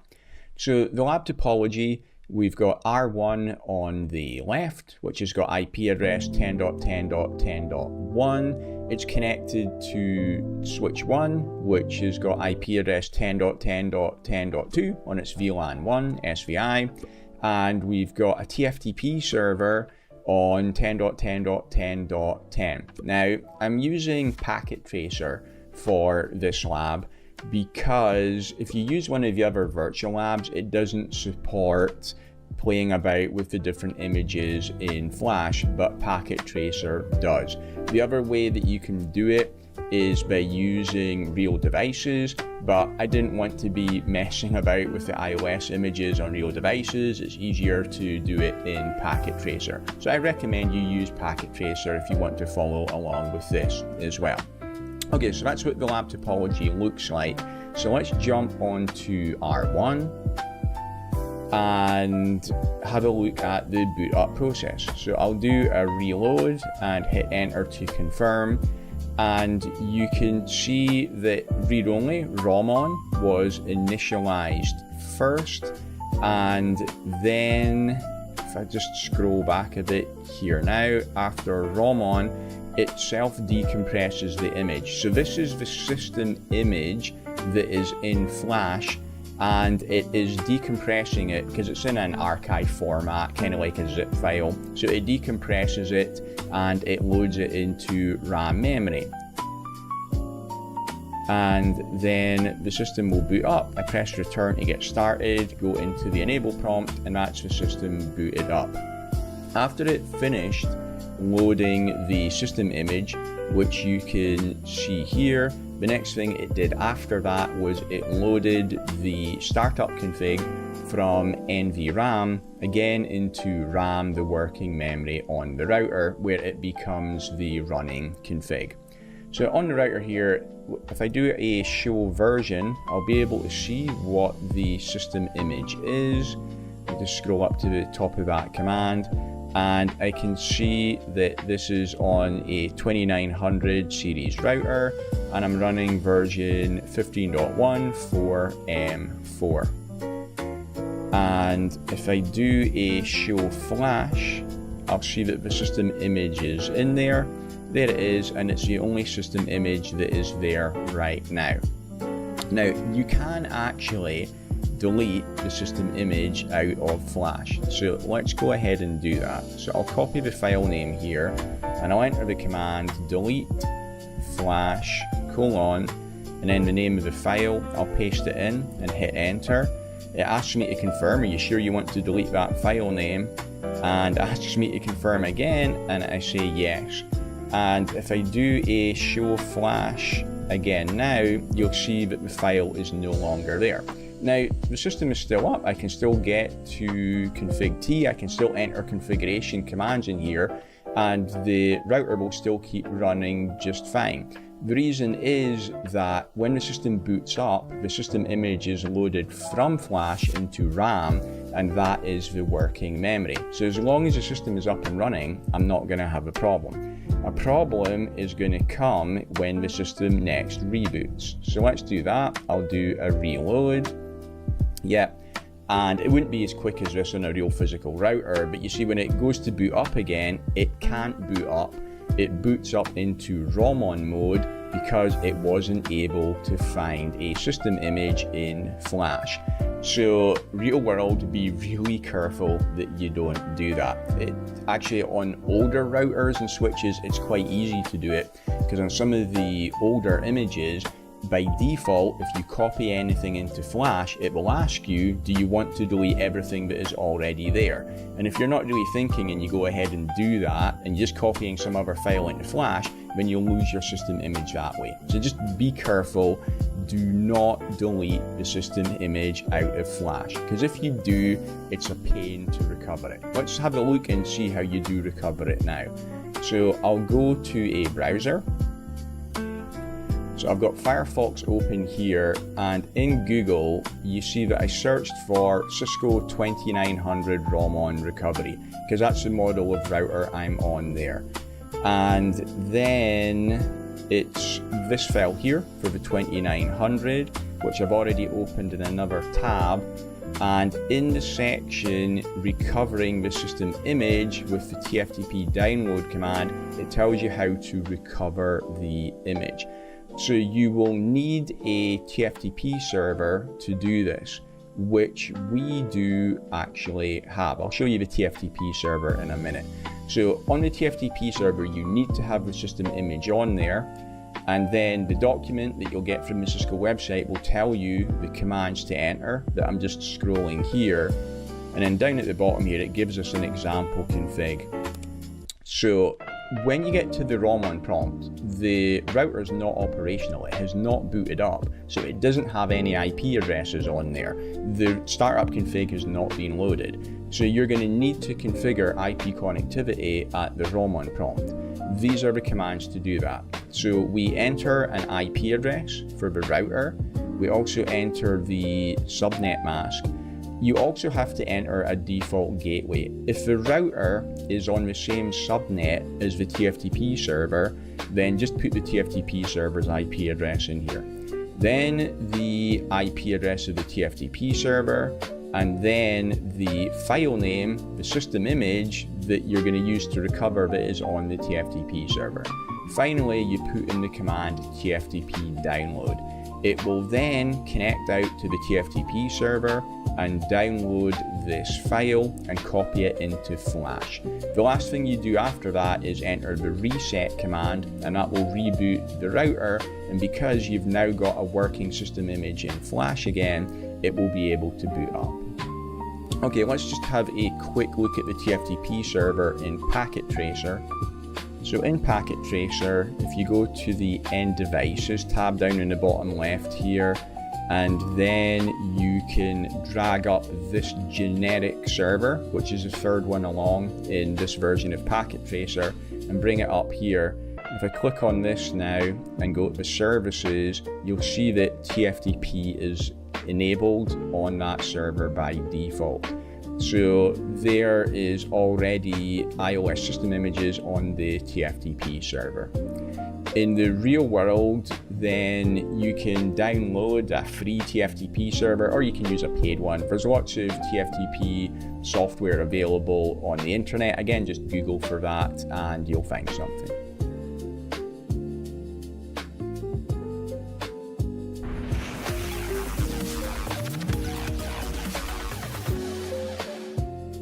In this lecture, you'll learn how to factory reset your router or switch, and also how to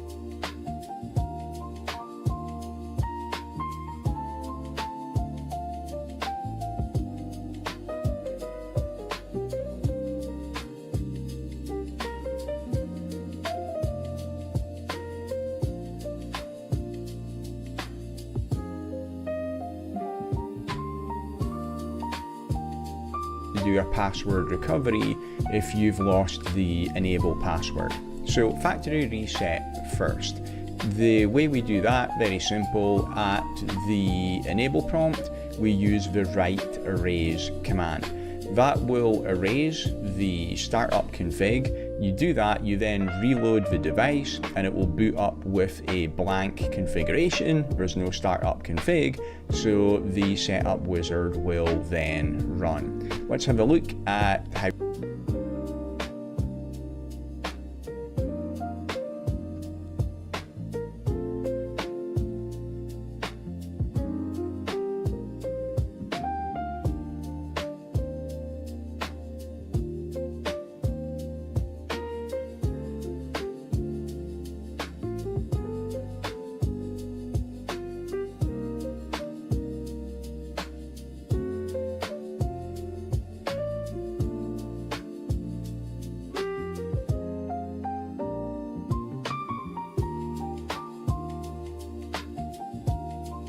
do this in the lab.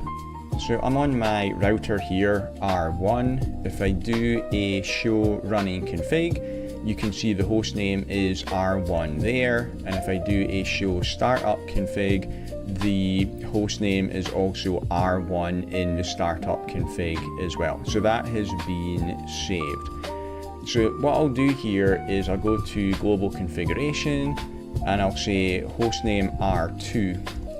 And I'm not doing a copy run start yet. If I break back down to the enable prompt, if I do a show run, I've entered the command. So in the running config, the hostname is R2. If I do a show startup config, you'll see I haven't saved it yet. I didn't do the copy run start yet, so that's still hostname R1 there. So if I rebooted now, it would come back up with the startup config. I would lose my unsaved changes and it would still have the hostname R1. What this is useful for is if you lose connectivity to a device that you're working on remotely, you can't get to it anymore, you need to recover it, you can ask somebody in that office to pull the power out and put the power back in. It's not good because it does cause an outage, it's pretty embarrassing, but it's a way that you can get back onto that router or the switch again. Okay, so back to doing the factory reset. I just wanted to show you first about the running config and the startup config. If I wanted to factory reset this device, the command is, I'll do it in full for you, write erase. It will then tell you that this is going to erase the NVRAM file system, which you know is where the startup config is saved, so I'll hit enter to confirm that. If I now do a show start, it will tell me that the startup config is not present, it was erased. And if I reload now and confirm that, it will take a minute to do the reload. And when it comes back up, I can see it's running the setup wizard because it's got no configuration. Okay, so that is how you do a factory reset on your router or your switch. Go back to the slides now and have a look about how to do the password recovery. First, you need to know about the configuration register. That is used to change the way that the router boots from the default. You can use the config-register command.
In global configuration mode, or if you're at the ROM on prompt where the router or switch hasn't completed booting yet, you can use the conf-reg command.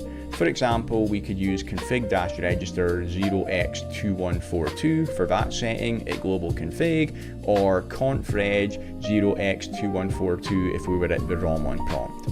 There's several different configuration registers that you can use, probably the three most useful. First is 0x2102. That should be the default. The device will boot normally when that is the setting. Next one is 0x2120, will boot into ROM on mode. And lastly, 0x2142 will ignore the contents of NVRAM while booting, so it will ignore the startup config. Now, there are other settings you can use as well, which will mostly change the baud rate, like the rate at which you connect to the device. I can't really think of any reason you would want to do that, so these are the three that you would commonly use.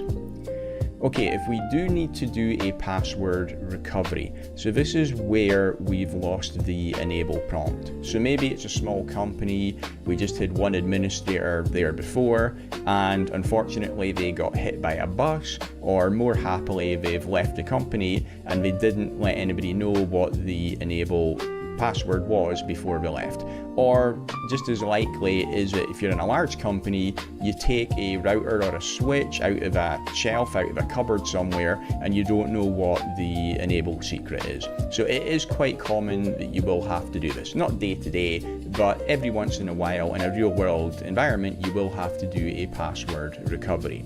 The way you do it is, first off, Google for the instructions for this, because again, you're not going to be doing it every day, and unlikely you're going to remember how to do this off the top of your head. I've done it probably hundreds of times, and I still Google for the instructions whenever I need to do it. So first up is you don't have the enable password, so you can't get into the device. So you need to reboot it.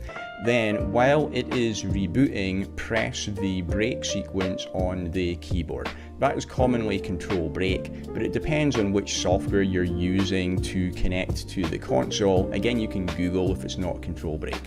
Okay, so do that during the first minute that the device is powering on, and that will break you into the ROM on prompt. You then enter the command confreg 0x2142 at the ROM on prompt, which says to ignore the startup config on boot. Now, you're not deleting the startup config like when we did the factory reset. The startup config is still there, and the full configuration, everything that was configured on that device is there as well, like IP addresses or whatever. And also the enabled secret is still there, which you don't know, but the router is not going to use that startup config when it boots up, so you don't need to know what the enabled secret is. You then enter reset at the ROM on prompt to boot the device. The router will boot up with no configuration, so it will enter the setup wizard. You then type no to bypass that. You then enter enable mode with the enable command. You're not going to be prompted for the enable secret because it's not in the current running configuration, which is blank. Next thing you need to do is copy the startup config to the running config. Do not forget that step. If you forget that step and you do everything else correctly like it says here, you're going to end up factory resetting that device and you will lose the previous config. If you're doing a password recovery because the administrator left and you need to still have that configuration there, that would be a big mistake. So don't forget, to copy the startup config to the running config at that point. That will copy the entire previous configuration into the running config, including the unknown enable secret. But you're already in enable mode, so you don't need to know what that enable secret was. You then enter a new enable secret in global configuration mode to overwrite the old one, and that will go into the current running config. Then enter config register 0x2102 so the router will boot normally on the next restart. Again, don't forget to do this either, because if you do, every time you boot up, it will boot up with a blank config and you're going to think there's something seriously wrong with that router. If you ever get that symptom where every time you boot it up, it looks like it's been factory reset, it will be because the config register is set to 0x2102. Okay, and lastly, we copy run start to save the configuration, and you now are back to where you started, except you're logged in and you've got a new enable secret. Okay, so that's how we do the recovery procedure on a router. If you're on a switch, then it can be a little bit different depending on what model you're on. Also, some routers can be slightly different as well. So whatever kind of device it is that you need to recover, it will be very, very similar to those instructions I just showed you there, but it might be slightly different. So again, Google to get the instructions.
instructions and just follow the instructions to do the password recovery.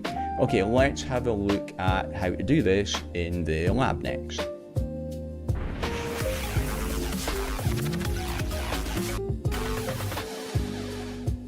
In this lecture, you'll learn how to do a password recovery from watching a lab demo.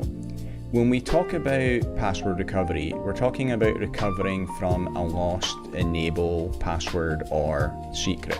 Now, I know we haven't really spoken about those yet. We're going to cover them in a later section when we get to securing your Cisco router or switch. For now, all you need to know is that you can set a password that is required to get to the enable prompt. So let's actually do that on a router. So I'll go to global configuration mode and I'll say enable password FLACbox1 and enable secret FLACbox2. The difference between these is enable password is really a legacy command. Enable secret is the new form of doing it. So if I go end here and do a show run, you'll see the difference is that the enable secret is always in an encrypted form. When you look at the running config, enable password is unencrypted by default. So that could be a security concern. If you've enabled both the enable secret and the enable password, then the enable secret overrides the enable password. So the enable password isn't used. We're always going to use the enable secret. Okay, so our scenario is that an enable secret has been set on this router and we come to work on the router, so we need to get to the enable prompt. So we type in enable, it asks us for a password, and the problem is that we do not know the password and nobody else in the company does either, so we need to recover the password. The way to do it is to boot up the router first into ROM on mode. Now the way you normally do that is you power it on and within the first minute you hit control break, the break sequence, and that will break into the ROM on prompt. Because I'm on packet tracer here, it doesn't really give me much time to do that. So I'm going to do it from the normal config instead. So I'm going to log in here. If I can remember what the password was, okay, got it, and I'll go to config T, and I'm going to set the config register here. So I'll set it to config register 0x2120, and that's going to boot it up into the ROM on prompt. Okay, but obviously, normally if you're doing a password recovery, you're not going to be able to get to config mode to do it here. So you would be breaking in when the router first boots up or switch. Okay, so I've done that. I'll end and do a copy run start and then reload, and this is going to boot up into the ROM on prompt. Okay, so this is how I would do my password recovery. And what I need to do here is tell the router to bypass the startup config when it's booting up. The command for that is confreg, so it's a little bit different than it is at the normal command prompt. And to bypass NVRAM, which is where the startup config is, it's 0x2142. Hit enter and then reset to boot the router. And you'll see that when it finishes booting up, it's not going to ask me for an enable password to get into the enable prompt because it's booted up with a blank config. You can see that's happened because it's booted up into the setup wizard. So I will say no here to bypass the setup wizard, and now I can hit enable, and because it's not using the enable secret from the startup config, it's not going to ask me for a password. Okay, next thing that I need to do is to copy the startup config into the running config. I do that and it's going to copy the startup config in that was already there with all of the commands that are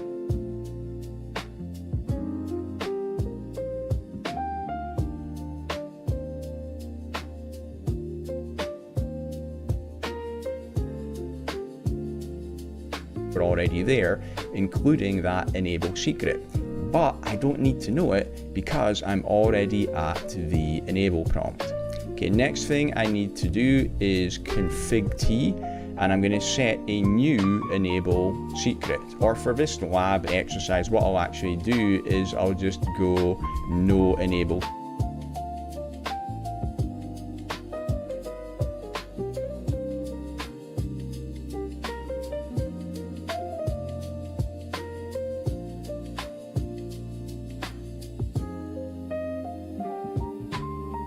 secret to remove it. Real world, you would always want to have a secret for the enable prompt on the router, so you wouldn't actually do that. You would actually just set a different secret that you know now, so you can get in next time it reboots. Okay, last thing I need to do is a copy run start, and now I'm all good. I've got my existing config on there that was there before. I've reset the password and I'm into the router. And next time that I reload, actually, did I reset the config register? No. Okay, I forgot that. This is super important too. Okay, so also at global configuration, do a config-register 0x2102 is for the default boot. Okay, not so deliberate mistake there. If I'd done that in the real world, then what would happen would be next time that I rebooted, it would go back into, I think it was the ROM on prompt again, which obviously would not be good. So don't forget to reset the config register as well. End and copy run start. Actually, what you would do in the real world at this point, just to make sure that it will be good when it boots up again, is actually to do a reload. You're not causing an outage because you already had an outage right now anyway. So once you've finished, just reboot it again, take a couple of minutes, wait for it to boot up, and then check that it loads correctly and that you can log in. So go to enable. Okay, and it's asking me for a password. I'll let you in on a secret. I actually paused the video when this first happened because I was like, why did that happen? And then I thought, oh, okay, and I realized. So what I want you to do now is pause the video and have a think about it, because I did the no enable secret command and I've rebooted. I didn't forget to do the copy run start. I rebooted and it's still asking me for a password to get into the enable prompt. So have a think about why that is the case. Stop the video for a minute if you have to. When you start the video again, I'll tell you the reason why. Okay, the reason why is that when we did the initial part of the lab, I set an enable password and an enable secret. When I did the password recovery, I just did the no enable secret. I didn't do the no enable password, so there's still an enable password there, and that's what it's asking me for now. Now, in the real world, it's highly unlikely you would run into this problem because you wouldn't do a no enable secret. What you would do is you would set a new enable secret, which would override the enable password, and when you rebooted, it would be asking you for the secret that you just set here.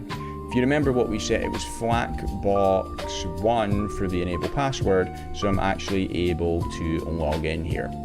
If I did a config T now and set enable secret as the new secret of FLAC-box2 and hit enter, copy run start, at the enable prompt, a copy run start. So this is what I should have done earlier in the lab, set a different enable secret. Then when I rebooted, it would have asked me for that new enable secret, which I do know. Okay, hopefully that entertained you, watching me make a couple of mistakes there. I'll try not to do it in the next.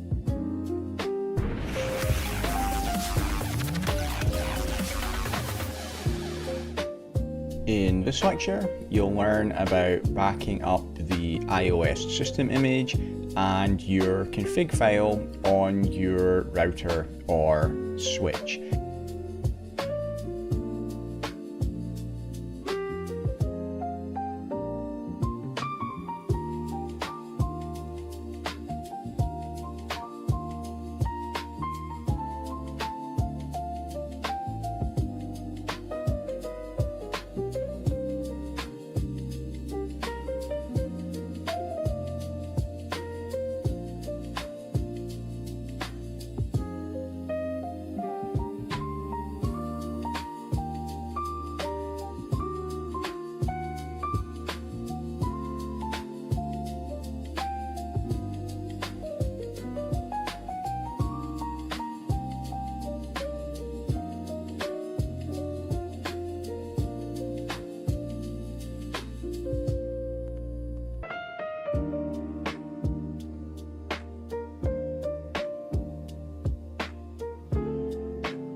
can back up either to an external FTP or TFTP server or to a USB stick, or you can back up to flash in the device.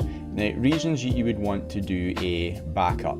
You could back up the system image to an off-box TFTP server so that if you need to recover the image later, it saves you downloading it again from the Cisco website. It's going to be handy there already on your TFTP server. Obviously, there's no point in backing up the system image to flash. It's there in flash already anyway. Reasons we would take a copy of the backup config is if we want to roll back to that later on. We could again take a copy to an off-box location, or it might be more convenient just to do it to flash in that case. Okay, if you do want to restore an old version of the configuration file, you can't just copy it into the startup or running config, because if you do that, it will be merged. It's not going to replace it. And if we want to restore, we're going to want to do a replacement, not a merge. So the way that you do that is you first off factory reset the device, you then copy that old config into the startup config, and then reboot, and then you're back with that old config. Okay, the different commands to take a copy of our system image or to take a copy of our config file. Some examples, we could do copy flash TFTP. The iOS system image is in flash, so that's the command you would use to back up the system image. We could do a copy running config TFTP to save a copy of our config off box on a TFTP server. Another example is copy startup config USB. Okay, so let's have a look at some examples in a lab environment. With the lab, I've got a router at 10.10.10.1 and I've got a TFTP server at 10.10.10.10.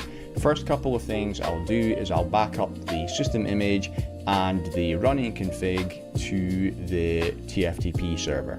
So let's go on to our router first, and if I do a show flash here, you can see that the system image is C2900 Universal K9MZ is what it starts with.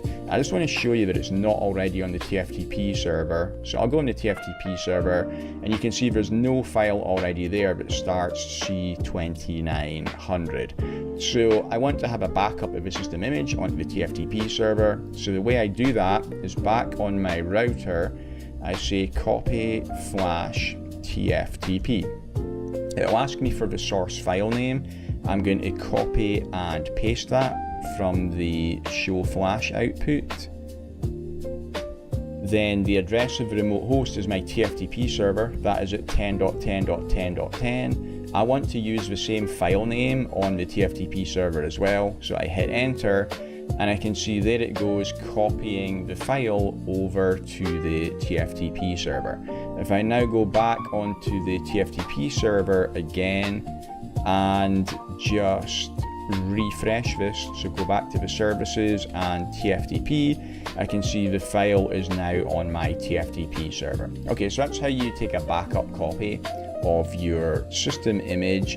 If you wanted to take a backup copy of your config, I'll go back on the router again, and for this I will do a copy run to TFTP. We'll copy my running configuration there.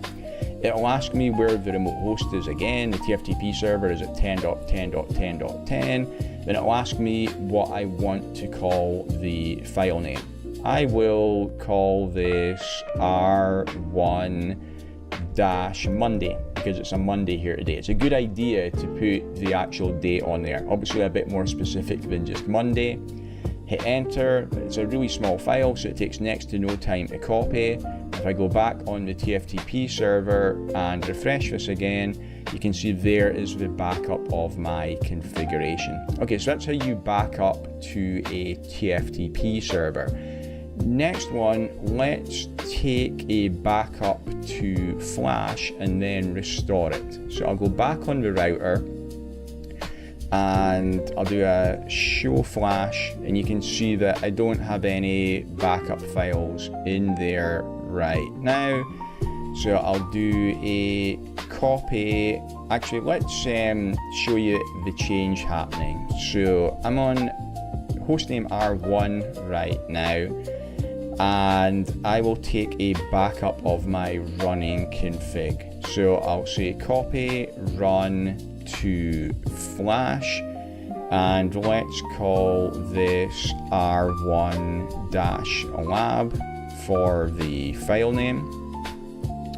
Okay, and now I will go to global configuration, and I will change my host name to R2. Now, I haven't saved it to the startup config yet, so if I wanted to get it back to R1, I could just do a reboot, but as soon as I do a copy run start, that host name is now in both the running config and the startup config. So I do a show run, I can see my host name is R2, and if I do a show start, the host name is R2 there as well. So let's say I don't like this new config and I want to get back to the old config. Really, in the real world, where this is useful is in a lab or a test environment. So say that you want to do some lab exercises, and then you want to be able to easily go back to the startup config for the start of that lab. What you do is you set up the starting configuration and then save a copy of it to flash, and then you can then go and make whatever changes you want. Then to get back to that startup config again, what you do is you do a write erase to erase the startup config. So when I do a show start, you'll see that the startup config is gone. Then what I do is show flash, just to check the name of my backup config. And I'm going to do a copy flash to start. The source file name, I will copy and paste. So I will paste that in. It was R1 lab. The destination file name is going to be the startup config. And now if I do a reload, when it comes back up again, with a little bit of luck, it's going to be with the original configuration, and the host name is going to be R1. So there you go, that worked just fine. Okay, so that is how you back up your running or your startup config to an off-box server, how you can also take a backup of your config to flash, and how to restore from that if you need to later. See you in the next lecture.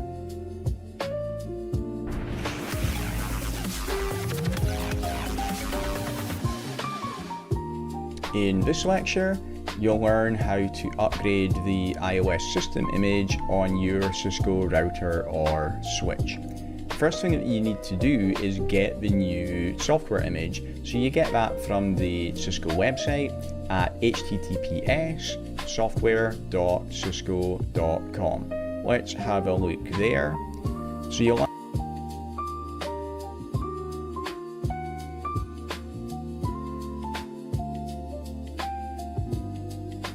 and on this page, click on the link for software download, and then that will open up a new tab, and it's searchable in here. So in the search box, put in whatever it is that you want to upgrade. So let's say we want to upgrade a 2960 switch.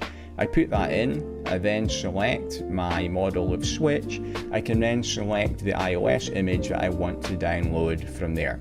So download it from the Cisco website and then copy it onto your TFTP server.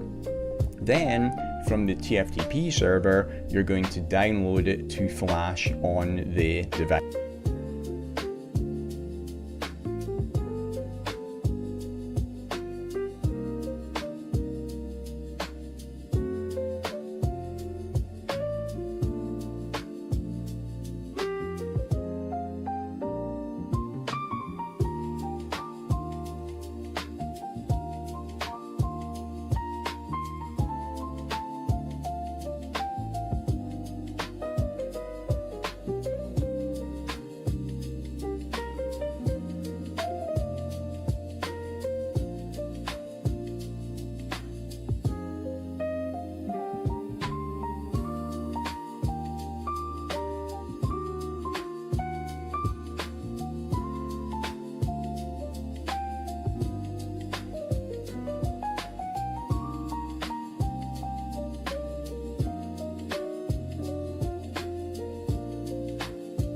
device.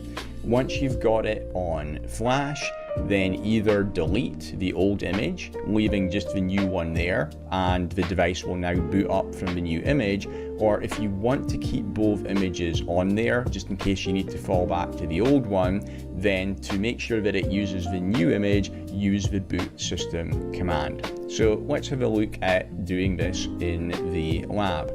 Same lab as last time. I've got a switch this time. We're going to use the switch at 10.10.10.2, and we're going to download a new software image from the TFTP server at 10.10.10.10. So let's go onto the switch and check what software image it's running right now. So if I do a show flash, you see there's only one system image in there, which is running C2960 LAN base MZ 12.2-25. And if I do a show version, not surprisingly, because that's the only system image in flash, that is confirmed as the software image that we are running. So we're going to upgrade this to a newer version of iOS. So let's have a look at the TFTP server now, and I can see I've got version 15.0 for the 2960. So this is the image that I'm going to use. So I need to download that to my switch. So I'll go back to the switch again, and the command I want to use at the enable prompt is copy TFTP to flash. The TFTP server is at 10.10.10.10. The file name, I've already copied this into my clipboard, hopefully, so I'll try pasting it. Yep, there it is. That was a 15.0 image. I want to keep it the same name when I copy it to flash. So there it is, copied into flash now. I'll verify it's there with a show flash, and now I can see both the current and the new system image. What I could do now is I could delete the old one, and that will guarantee it will boot up with the new one next time. But let's say I want to keep the old one there just in case I need to fall back to it. I'm going to keep it there to make it easier to do that in case I need to. So I need to do the boot system command now. So I will copy the name of the new system image, and then at global config I will enter the command boot system, and it's on flash : and then the file name.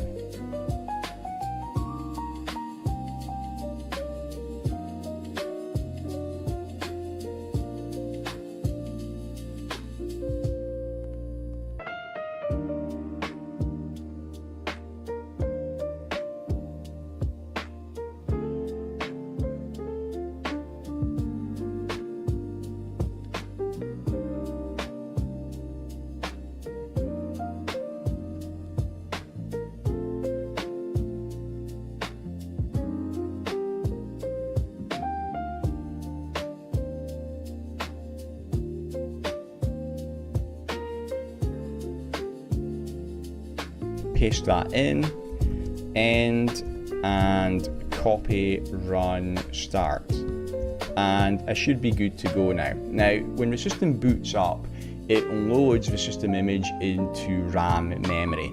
So I need to reload into the new system image. So I will do that now. I will do a reload, and you can see the message there that yes, it is loading the new system image. So that looks all good, but let's just wait for it to boot up so that we can confirm. Okay, there we go. I'll go to the enable prompt, show flash. You'll see that both images are still there, and if I do a show version, I am now running version 15.0. Okay, so that's all there is to it. That's how you do an upgrade of iOS on your router or switch.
In this section, you'll learn about the fundamentals of routing and also static routes.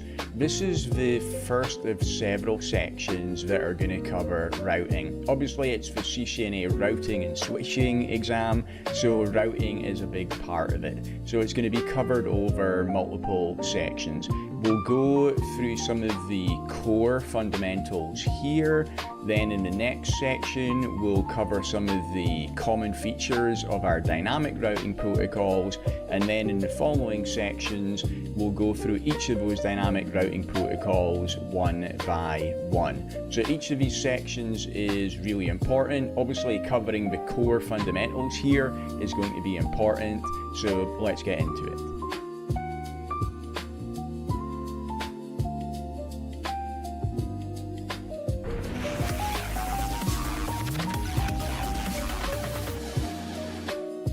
In this lecture, you'll learn about connected and local routes, which are the first type of routes that you're going to have on your router. A router has got two main functions. That's to determine the best path to available networks and then to forward actual production traffic to those networks. The best available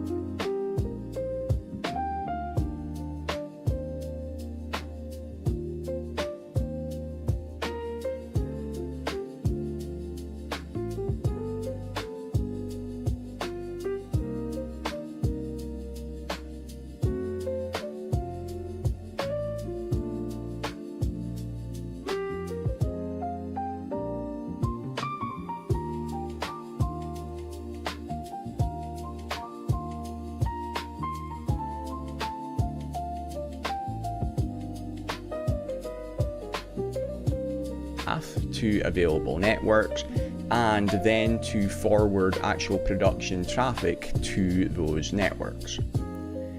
The best available path or paths to a destination network are listed in a router's routing table and will be used for forwarding traffic.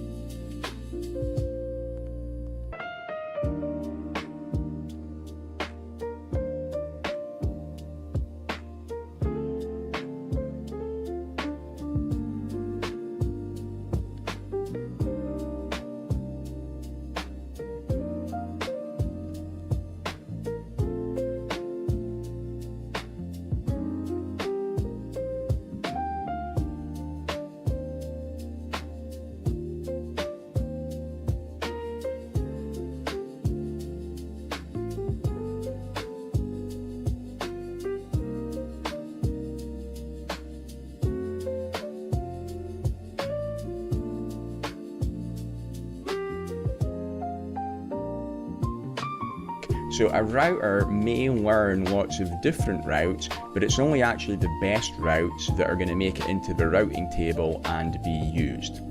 A routing table is what the router uses to make its forwarding decisions. It consists of directly connected networks and routes configured statically by the administrator or dynamically learned through a routing protocol.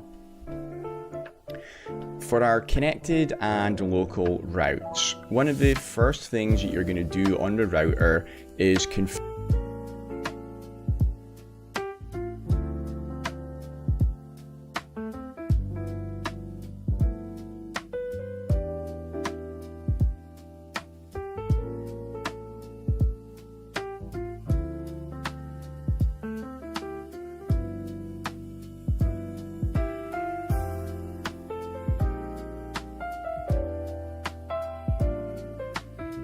IP addresses on its interfaces. So you see we've got an example down here, a router with 3 interfaces, and on the first interface, fast Ethernet 0/0, we configure IP address 10.0.0.1, so those are the commands to do that.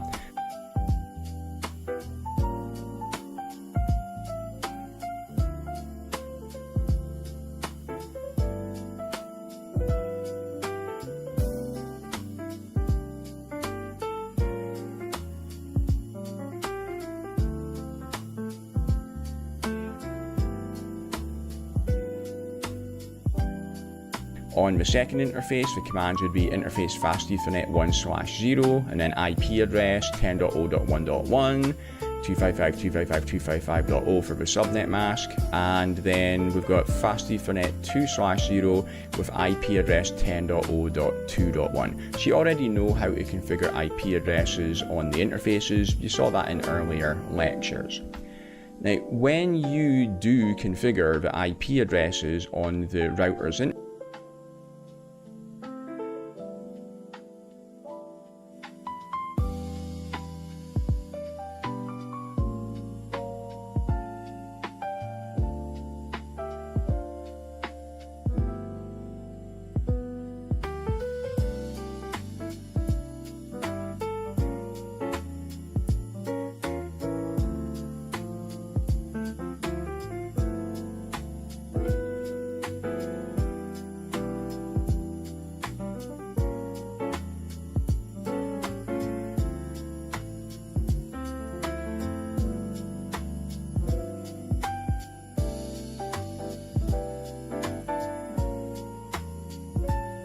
interfaces, it will automatically add routes corresponding to those into the routing table.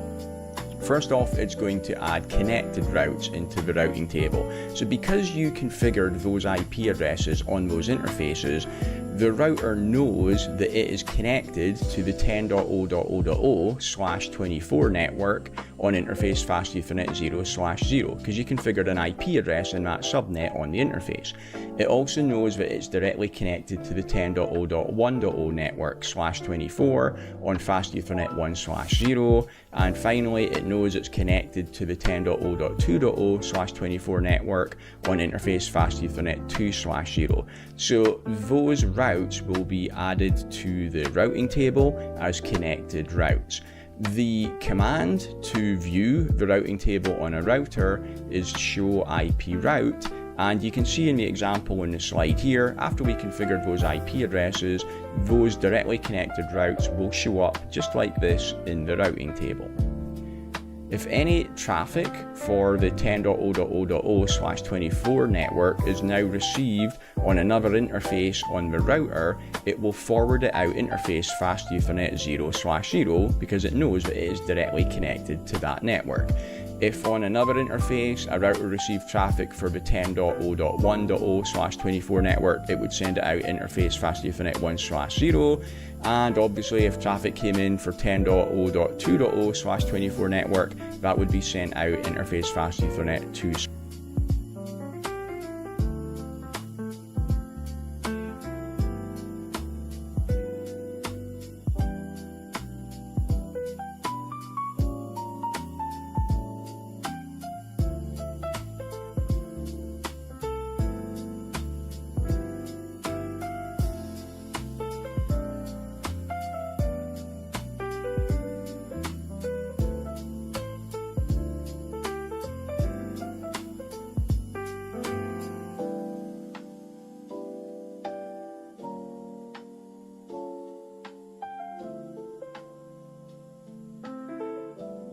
/0. So as soon as you've configured IP addresses on your router interfaces, it can automatically route traffic between those directly connected networks. Another type of route that is going to show up in your routing table after you've configured IP addresses on your interfaces is local routes. Now, these are only going to show up from iOS version 15.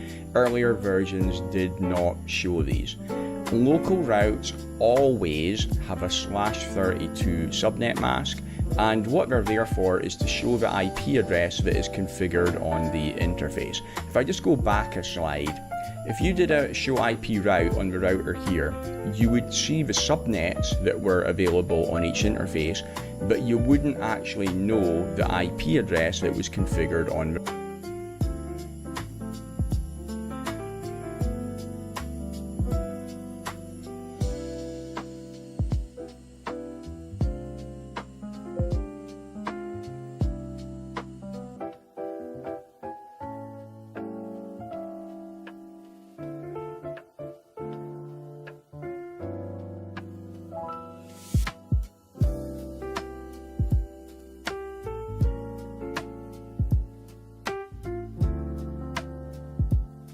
the router. Like interface fast Ethernet 0/0 from a show IP route, it could have IP address 10.0.1 on there, or it could have 10.0.0.254, or it could have 10.0.0. anything. We don't actually know from the show IP output. To find out the IP address on the interface, we'd have to do a show IP interface brief or another similar command to find out that information. From iOS 15, it tells you the subnets that are available on each interface, and it also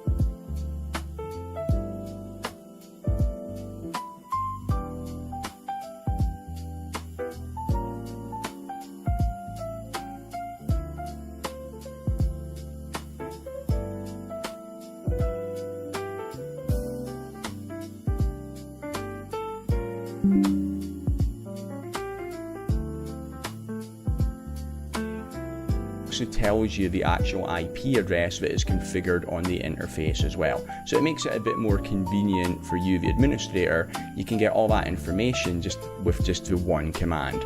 So you see we're doing the same command here, a show IP route. For the same example, all we've done was configure the IP addresses on the interfaces. We will see the connected routes and we will see the local routes in the same output from the same show IP route command. So in our example, we'll also see 3 local routes.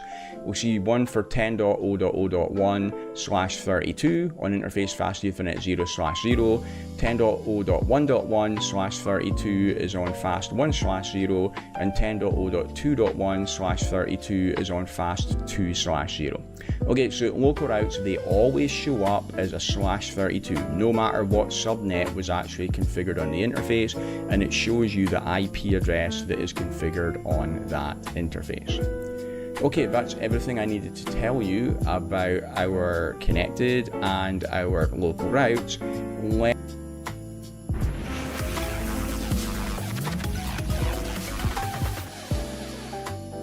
In this lecture, we're going to have a look at connected and local routes in the lab.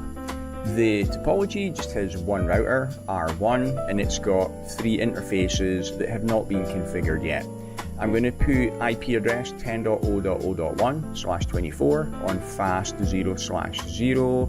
10.0.1.1/24 is going to go on fast Ethernet 1/0, and 10.0.2.1/24 is going to go on fast 2/0.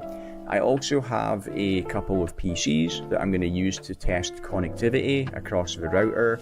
I've got PC1 at 10.0.1.10 and PC2 at 10.0.2.10. So let's get everything configured. So I'll go on PC1 first. This is my PC emulator in GNS3. So to check the config, it's show IP, and I can see it's already been configured with IP address 10.0.1.10/24 and the default gateway of 10.0.1.1. And on PC2, it's already pre-configured IP address 10.0.2.10 and the default gateway 10.0.2.1. But if I go on my router R1 and I'll do a show IP interface brief on here, and I can see the interfaces are not configured and they're still shut down. So let's configure our IP addresses on the router. Actually, just before I do that, I'll do a show IP route first to show you that the routing table is empty right now because I don't have any IP addresses configured anywhere on the router. Obviously, it's not going to be capable of doing any routing. So I need to configure those. So I'll go to global configuration, interface fast 0/0, and give it IP address 10.0.0.1, subnet mask 255.255.255.0.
and remember to no shut the interface. Then interface fast 1/0 is going to be IP address 10.0.1.1, subnet mask 255.255.255.0, and no shut.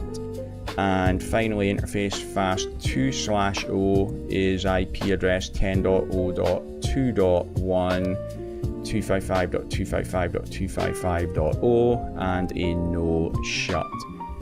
And if I have a look on my routing table now, I'll do a show IP route.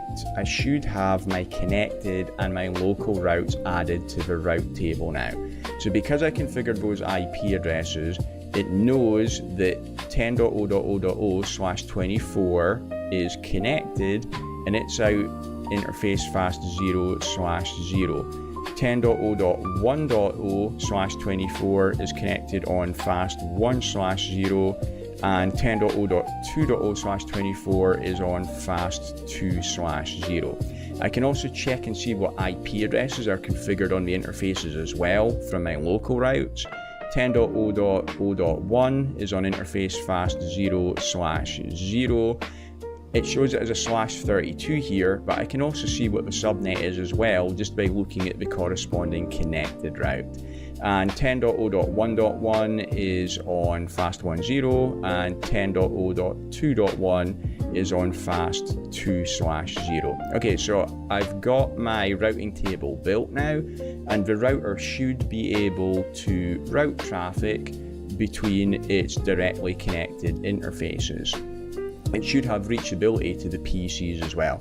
So if I do a ping 10.0.1.10 for PC1, this ping will hopefully be successful. Yeah, it's good. And I can also ping PC2 at 10.0.2.10. Sometimes it will miss the first ping as it's doing the ARP like you see there. So that looks all good. Let's also check connectivity between the PCs as well. So I'll go on PC1 and I'll ping the default gateway first, which was at 10.0.1.1. I know for sure that this is going to work. It would be really weird if the router could ping the PC, but the PC couldn't ping the router, because a ping confirms two-way connectivity. The way that ping works is it sends an echo request to the destination address, and then the destination address will send a echo reply back again. We'll talk a bit more about the details of how ping works when we do the troubleshooting section later. Okay, so I've got connectivity between my PC and the default gateway. Let's check for connectivity between PC1 and PC2. So I'll ping 10.0.2.10, and this should be good too. Yeah, okay, so I've got connectivity there. If I go to PC2, then really I know for sure that if I ping 10.0.1.10, that's going to work as well. Okay, so that is connectivity set up between the directly connected interfaces. If I wanted to verify the path that the traffic is taking, then I could do a trace route from the PC. Let's just check the command syntax on my virtual PC here on GNS3. Okay, so it's trace on here. So I will trace the path to 10.0.2.10, and this verifies that it's going through just a single hop, which is my default gateway at 10.0.1.1, and it then routes it to 10.0.2.10. Okay, so that was connected and local routes.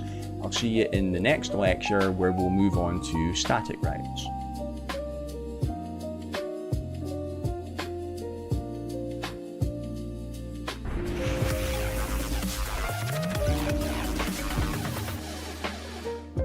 In this lecture, you're going to learn about static routing. You saw in the last lecture that when you add an IP address to a router's interface, it automatically adds a connected route to its routing table, and it's able to route traffic between its different connected interfaces. But if a router wants to send traffic to a subnet that it's not directly connected to, then it's going to need some way to know how to get there. So you need to get that route into the routing table. You can either do it manually as an administrator by adding a static route, or the router can learn it dynamically through a routing protocol. In this lecture, we're going to cover how to add it with a static route. You see the example here down at the bottom. I've got R1, which is directly connected to the 10.0.0, the 10.0.1, and the 10.0.2 networks. So it can route traffic directly there just by configuring the IP addresses.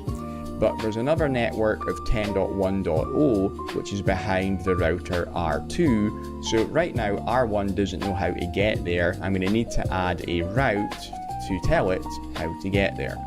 And R2 is directly connected to 10.1.0 and 10.0.0, so it can send traffic to them directly as soon as I've configured the IP addresses. It's going to need routes to 10.0.1 and 10.0.2 behind router R1. So the command to add a static route is IP route. Let's look at R1's route to get to the 10.1.0 network first.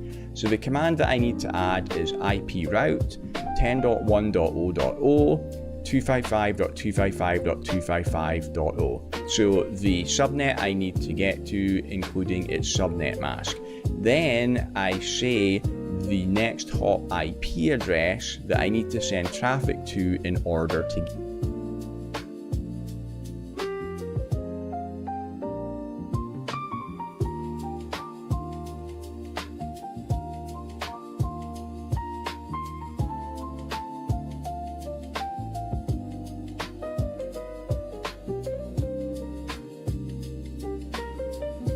get there.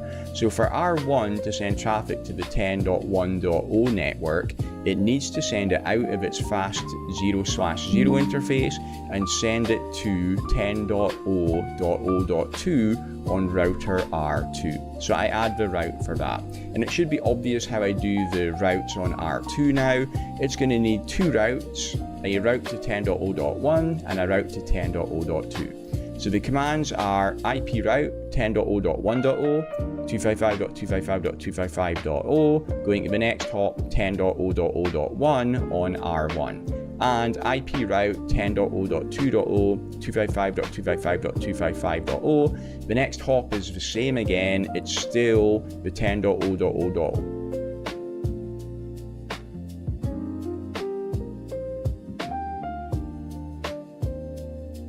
One interface on router R1.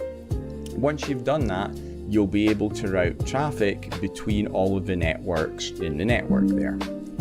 Okay, let's take it up a notch and add another router. So it's the same topology as before, but I've added an additional router, which is R3. So R3 has got routes to 10.1.1 and the 10.1.0 network because it's directly connected to them. But right now it doesn't know how to get to 10.0.0 behind R2 and 10.0.1 and 10.0.2, which are behind R1. So I'm going to need to add routes to those networks. So first up, the route to get to 10.0.0 behind R2. The command would be IP route 10.0.0.0, 255.255.255.0, and the next hop is 10.1.0.2, which is on router R2. Then the commands to get to the routes behind router R1 would be IP route 10.0.1.0, 255.255.255.0, and the next hop address is 10.1.0.2. Okay, so those routes are behind R1, but I don't point the route at R1 because R3 is not directly connected to it. When I add the target for the route, it has to be reachable on a directly connected interface. Get to the routes behind router R1 would be IP route 10.0.1.0, 255.255.255.0, and the next hop address is 10.1.0.2. Okay, so those routes are behind R1, but I don't point the route at R1 because R3 is not directly connected to it. When I add the target for the route, it has to be reachable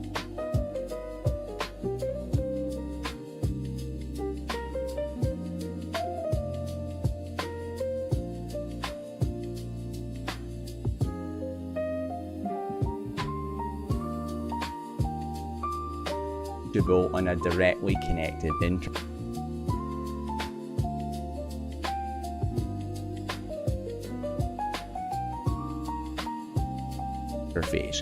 So R3, to get to R1, it sends the traffic via R2,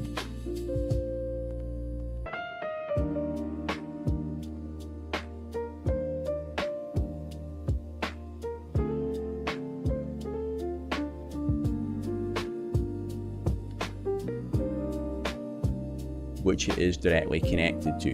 So the target for the IP route 10.0.1 is 10.1.0.2, the same address again on R2. And to get to 10.0.2, it's going to be the same again. IP route 10.0.2.0, 255.255.255.0. Next hop is again 10.1.0.2 on R2. Okay, the route on R2. It needs a route to get to 10.1.1 behind R3, so the command is IP route 10.1.1.0, 255.255.255.0, and the next hop is 10.1.0.1. That is out the interface that is directly connected to R3.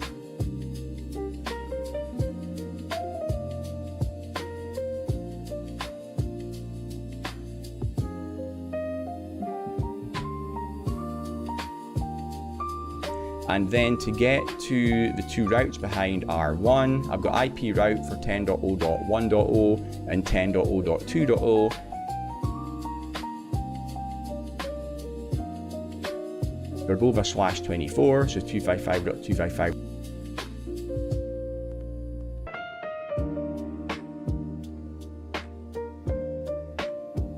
255.0, and the next hop for both of them is the directly reachable link to R1, which is 10.0.0.1. And finally, we need to do routes on R1 to get to 10.1.1 and 10.1.0. They are both reachable via R2 at 10.0.0.2. Okay, once we've configured all of these routes, we're going to have reachability between all of the different subnets on our network there. Next up, we'll do the usual. We're going to configure this in the lab. I'll see you in the next lecture for that.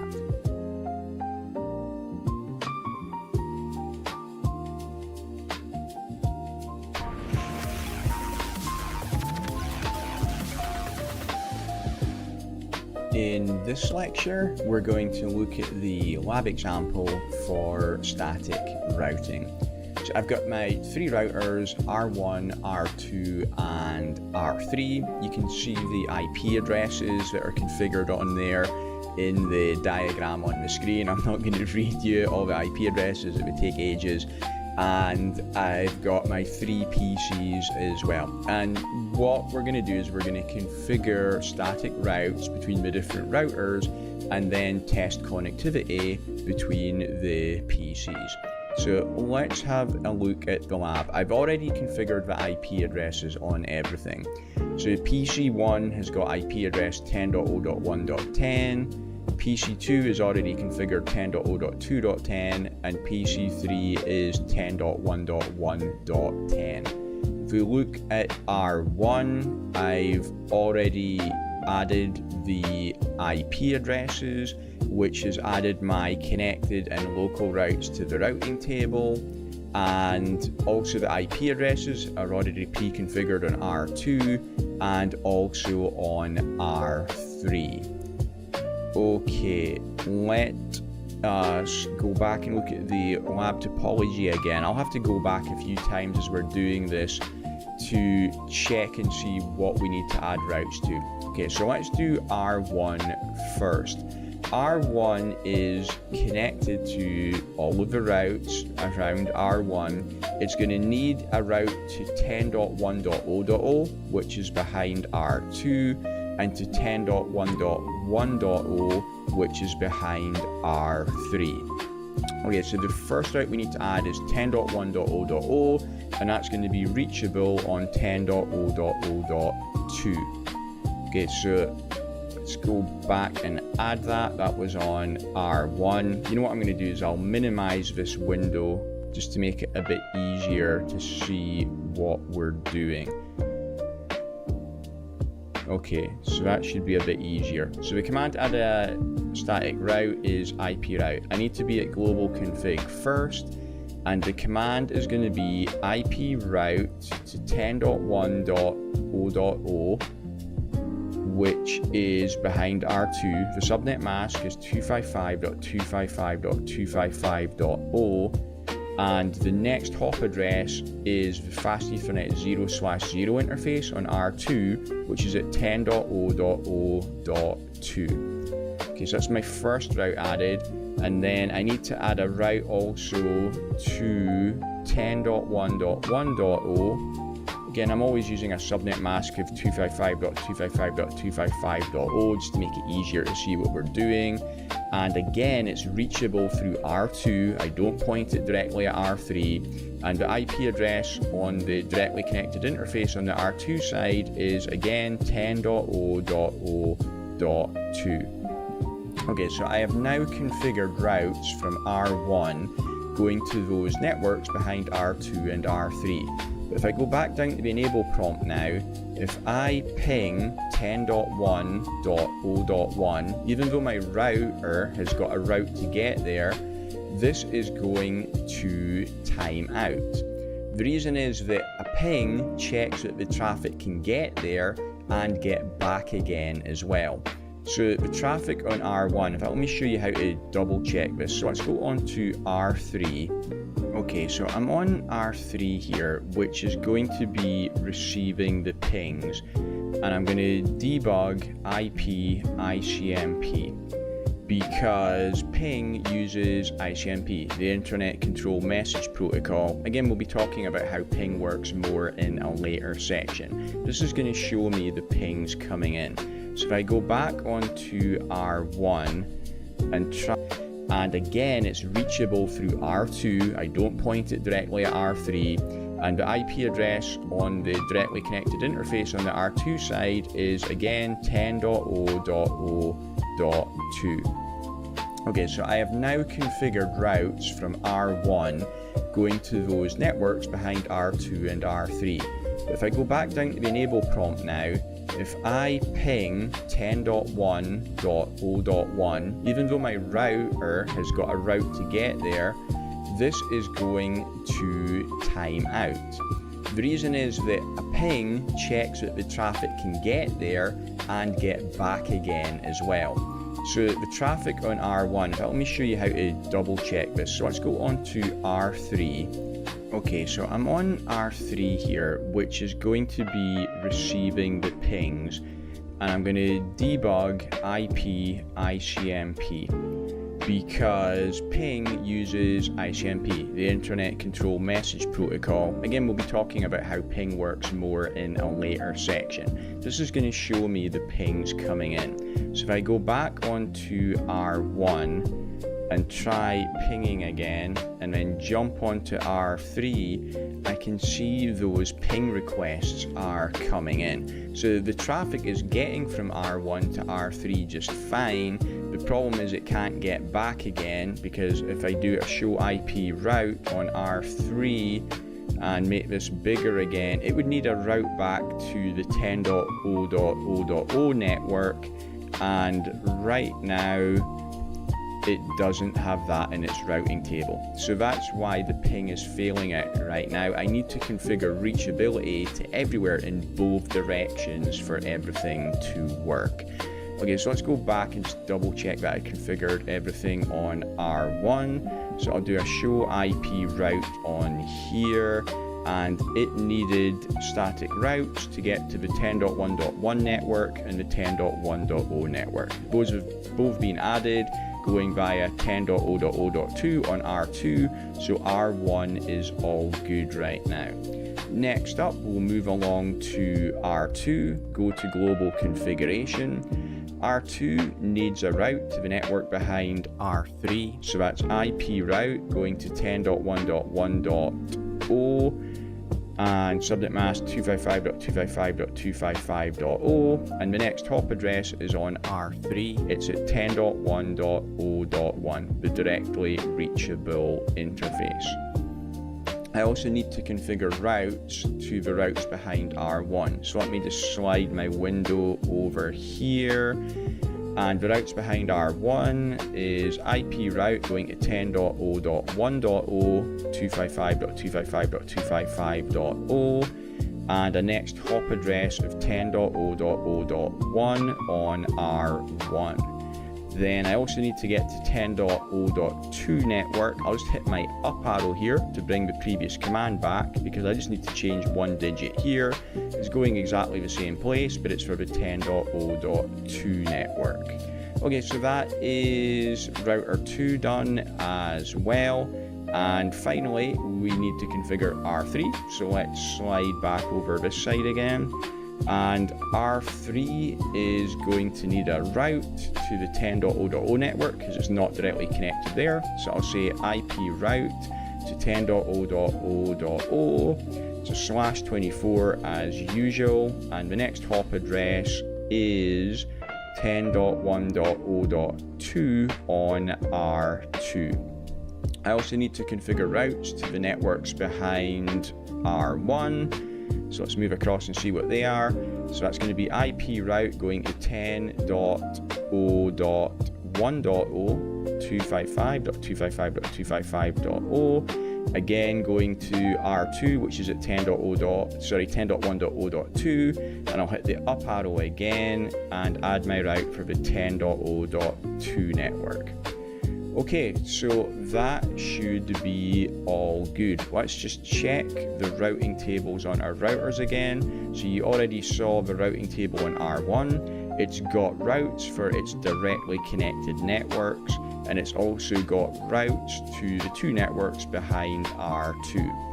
R2 has got its routes as well. Let's do a show IP route here. It's got its directly connected networks, and it's got static routes to the networks that are reachable behind R3, and also the two networks that are reachable behind R1. And R3, if I do a show IP route on here, it's got its directly connected networks, and it's got static routes for the three networks that are all available behind R2. Okay, so that should be all good. Let's just test this now. So let's have a look and see where we need to ping to and from. So let's ping from PC3 to PC1. So I'll ping 10.0.1.10, and with a little bit of luck, we didn't mess anything up. Yep, that's all good. The ping is working.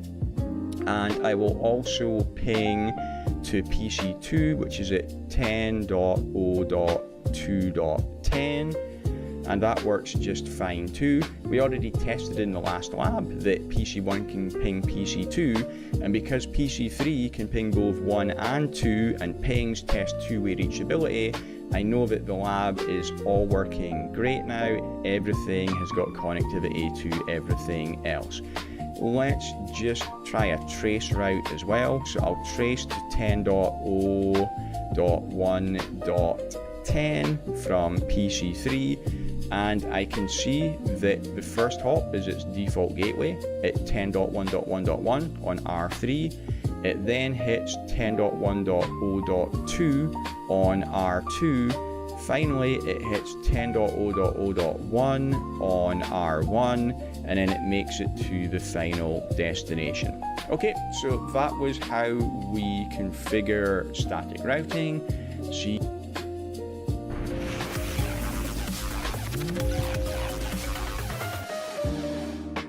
In this lecture, you'll learn about route summarization and the default route. On the slide here, this is a summary of what we configured in the last lecture. So on R1, We don't need to enter routes for its directly connected networks. They were automatically put into the routing table when we configured our IP addresses, but we do need to configure routes for anywhere that the router is not directly attached to. So we've got routes to the 10.1.2 network, the 10.1.1 network, and the 10.1.0 network, which are all available behind R2. But it is actually possible to summarize that into one route. For static routing, summary routes lessen the administrative overhead, because if you've got less routes to configure, that lessens the workload on you. It also lessens the memory usage on the routers. The less routes there are in the routing table, the less memory it's going to take up. And you see in the example here, we're going down from 3 routes to 1 route, which isn't much of a difference, but in large environments, it can make a big difference. So the way we do the summary is on R1, rather than having the 3 routes. Let's go back a slide. So you saw the traditional way of doing it. I've got a separate route for the 10.1.0 network, the 10.1.1 network, and the 10.1.2 network, but they're all pointing at the same next hop. Well, when our subnets are in contiguous ranges like this, following on one from the other, it's usually possible to summarize them, which is what we've done here. So rather than having separate routes for 10.1.0, 10.1.1,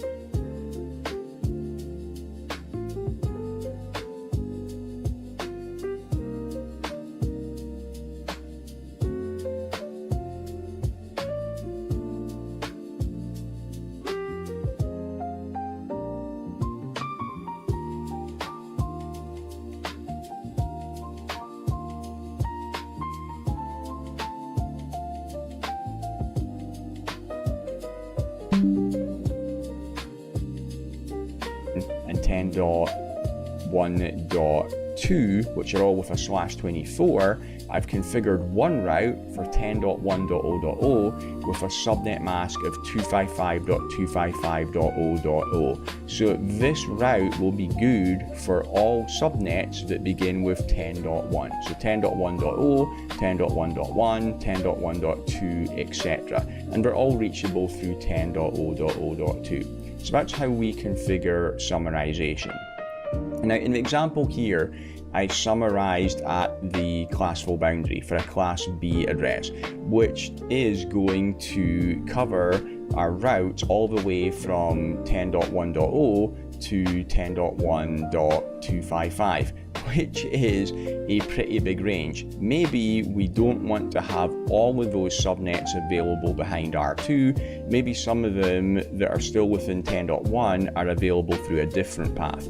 So you can be a bit tighter with your summarization, like you see in the example here. So rather than saying IP route 10.1.0.0 and then 255.255.0.0, here I've said IP route 10.1.0.0, and then I've used a subnet mask of 255.255.252.0, and again pointing at R2 at 10.0.0.2. To see what's happening here, if you're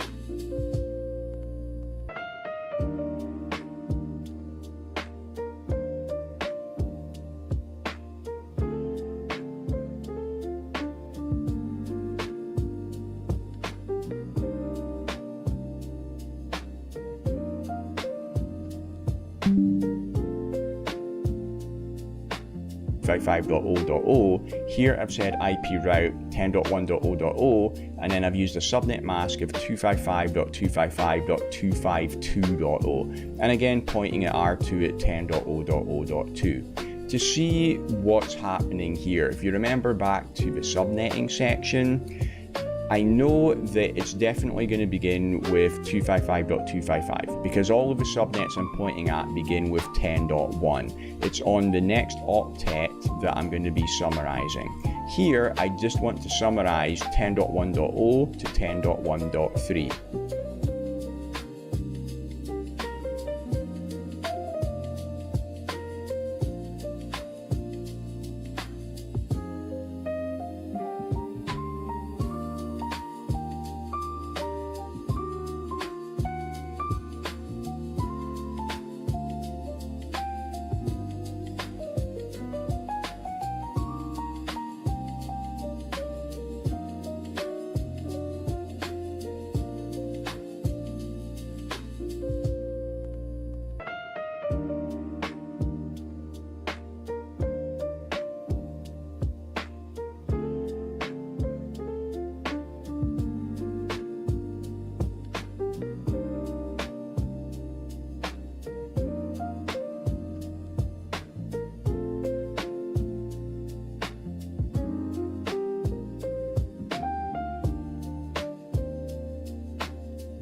motet that I'm going to be summarizing.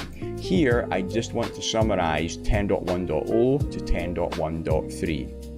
And I've used the value of 252. You know the way that the subnetting goes up? It goes up from 252 to 254 and then 255. So that means that I've used 2 bits there. 2 bits gives us 4 possible values. That's where we get the 0 to the 3 from. Okay, so that's how we configure our summary routes. Next thing is the longest prefix match. So this is something that can come up, particularly when you do have summary routes. So in the example here, it's the same topology before, but we've now also added R5. The link from R1 to R5 is on the 10.0.3 network, and that is directly connected.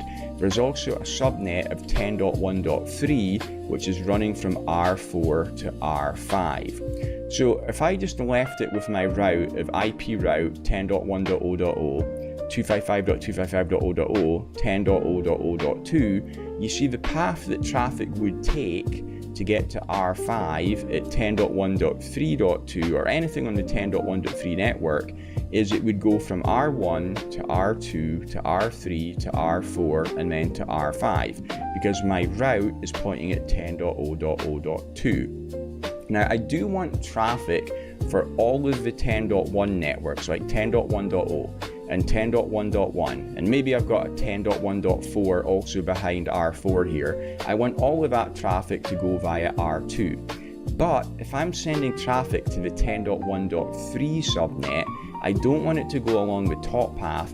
I want it to go along the bottom path via R5 because that's a more direct route. So I'm also going to add a route for that as well, which is IP route 10.1.3.0, 255.255.255.0, 10.0.3.2. Now, you see if I send traffic to 10.1.0.0. So in the example here, it's the same topology before, but we've now also added R5. The link from R1 to R5 is on the 10.0.3 network, and that is directly connected. There's also a subnet of 10.1.3, which is running from R4 to R5. So if I just left it with my route of IP route 10.1.0.0, 255.255.0.0, 10.0.0.2, you see the path that traffic would take to get to R5 at 10.1.3.2 or anything on the 10.1.3 network is it would go from R1 to R2 to R3 to R4 and then to R5 because my route is pointing at 10.0.0.2. Now I do want traffic for all of the 10.1 networks like 10.1.0 and 10.1.1, and maybe I've got a 10.1.4 also behind R4 here. I want all of that traffic to go via R2. But if I'm sending traffic to the 10.1.3 subnet, I don't want it to go along the top path. I want it to go along the bottom path via R5 because that's a more direct route. So I'm also going to add a route for that as well, which is IP route 10.1.3.0, 255.255.255.0, 10.0.3.2. Now, you see if I send traffic to 10.1.1, well, that only matches one of these routes, which is the top one. Obviously, it doesn't match 10.1.3, so it will take the top route and it will go via R2 at 10.0.0.2. If I send traffic to 10.1.3, that matches the top route. And it also matches the bottom route as well, and both of these are in the routing table. So which one is the router going to take? It takes the one with the longest prefix. The second route has got a prefix of 255.255.255. The first route has got 255.255.0.0, so the second route is a longest prefix. So all traffic for the 10.1 networks will go via R2, unless it's for 10.1.3, which will go via R5, which is exactly what I want to happen. Another way of saying the longest prefix match, and a more intuitive way of thinking about it, is whichever is the most specific route is going to win. Okay, so that's what happens when you have overlapping routes, but what if you've got 10.1.3 that connected? example here. So rather than connected,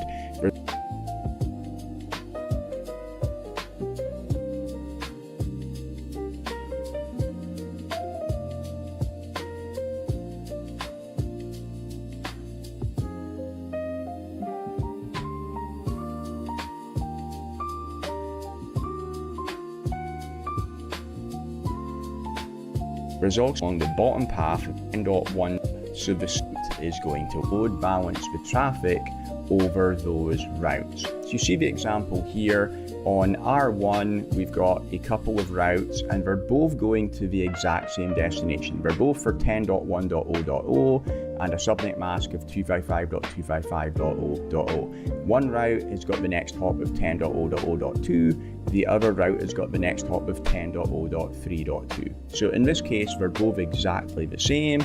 Then the router will load balance traffic over the two different next hops. Okay, last thing.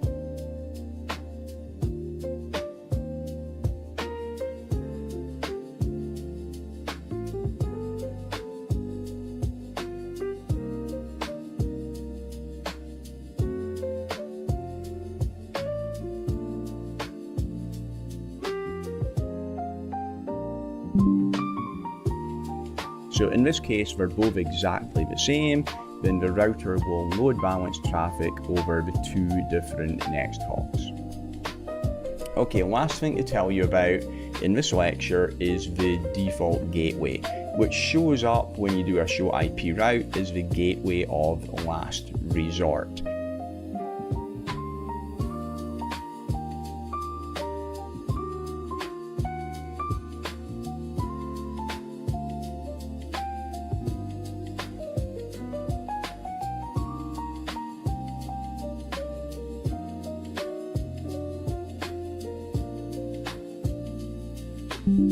So in the topology here, it's the same example as the last slide, but let's say that we also have a route going out to the internet. So R1 is connected to the internet. We're using a public IP address there. On the R1 side, it's 203.0.113.1, and on the internet side, it's 203.0.113.2 at our service provider. So to add a route going out to everywhere else that we haven't specifically had a route for elsewhere, it is o.o.o.o.o.o.o.o. So our full command is IP route 0.0.0.0, 0.0.0.0, going to the next hop at our service provider of 203.0.113.2. So a default route is a catch-all for any traffic that doesn't match one of our more specific routes. So in our example here, if we send traffic to the 10.1.1 network, that will match the top route going to 10.1.0.0, and it will also match the bottom route going to o.o.o.o.o, which is everything. The top route is more specific, so that will be sent to R2 at 10.0.0.2. If we send traffic to the 10.1.3 network, that will match all three routes, but it's the middle route which is most specific, so that will be sent to R5 at 10.0.3.2. If we send traffic out to the internet at 50.50.50.50, it doesn't match the first two routes, it only matches the last route, so that will be sent out to the internet. Okay, so that was our default route and our summarization. Next lecture, we'll take a look at this in the lab.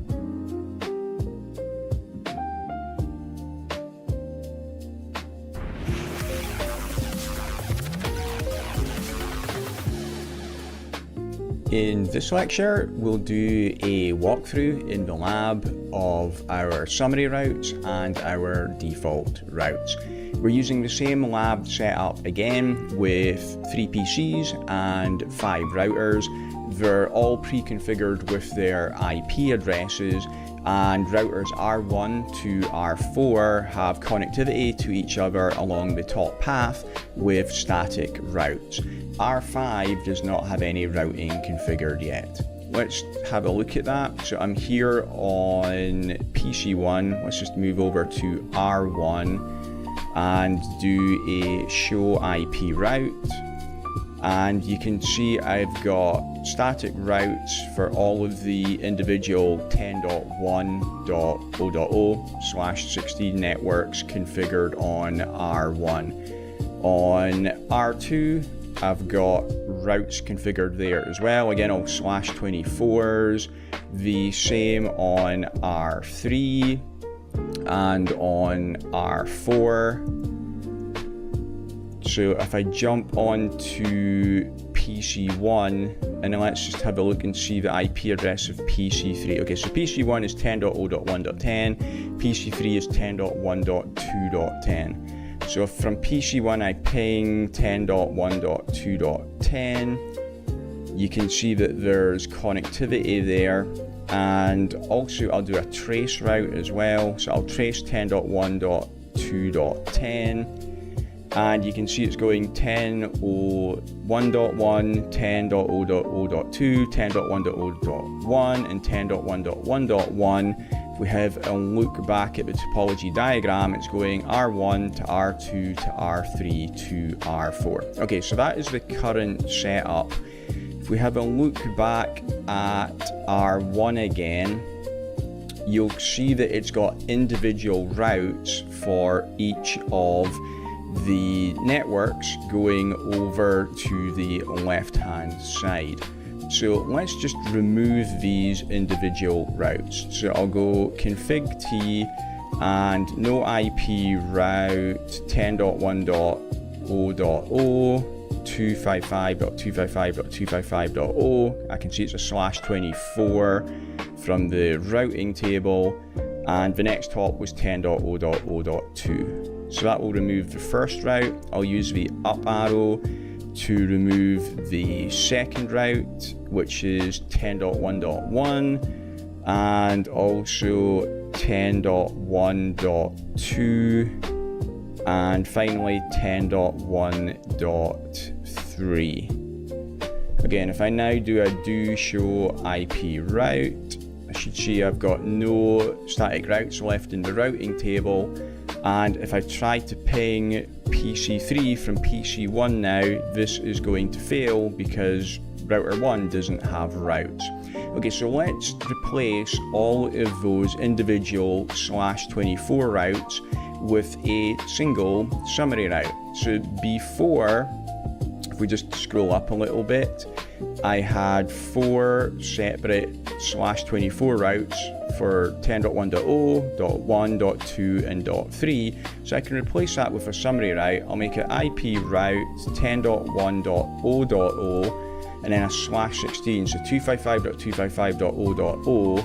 And this will cover everything that begins with 10.1. It doesn't matter what the last 2 octets are. And the next hop address is 10.0.0.2. And if I now do a do show IP route, I've just got 1 static route in the routing table rather than 4. And this should give me connectivity from PC1 to PC3 again. Let's just check that. So I'll do the ping, and you see that hopefully in a second this will work. There you go. So it took a couple of pings for ARP and stuff like that, and the ping is now working. So that's how you can configure a summary route.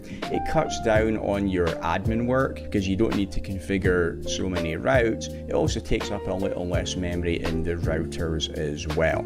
Okay, so that was the first part of the lab that I wanted to show you.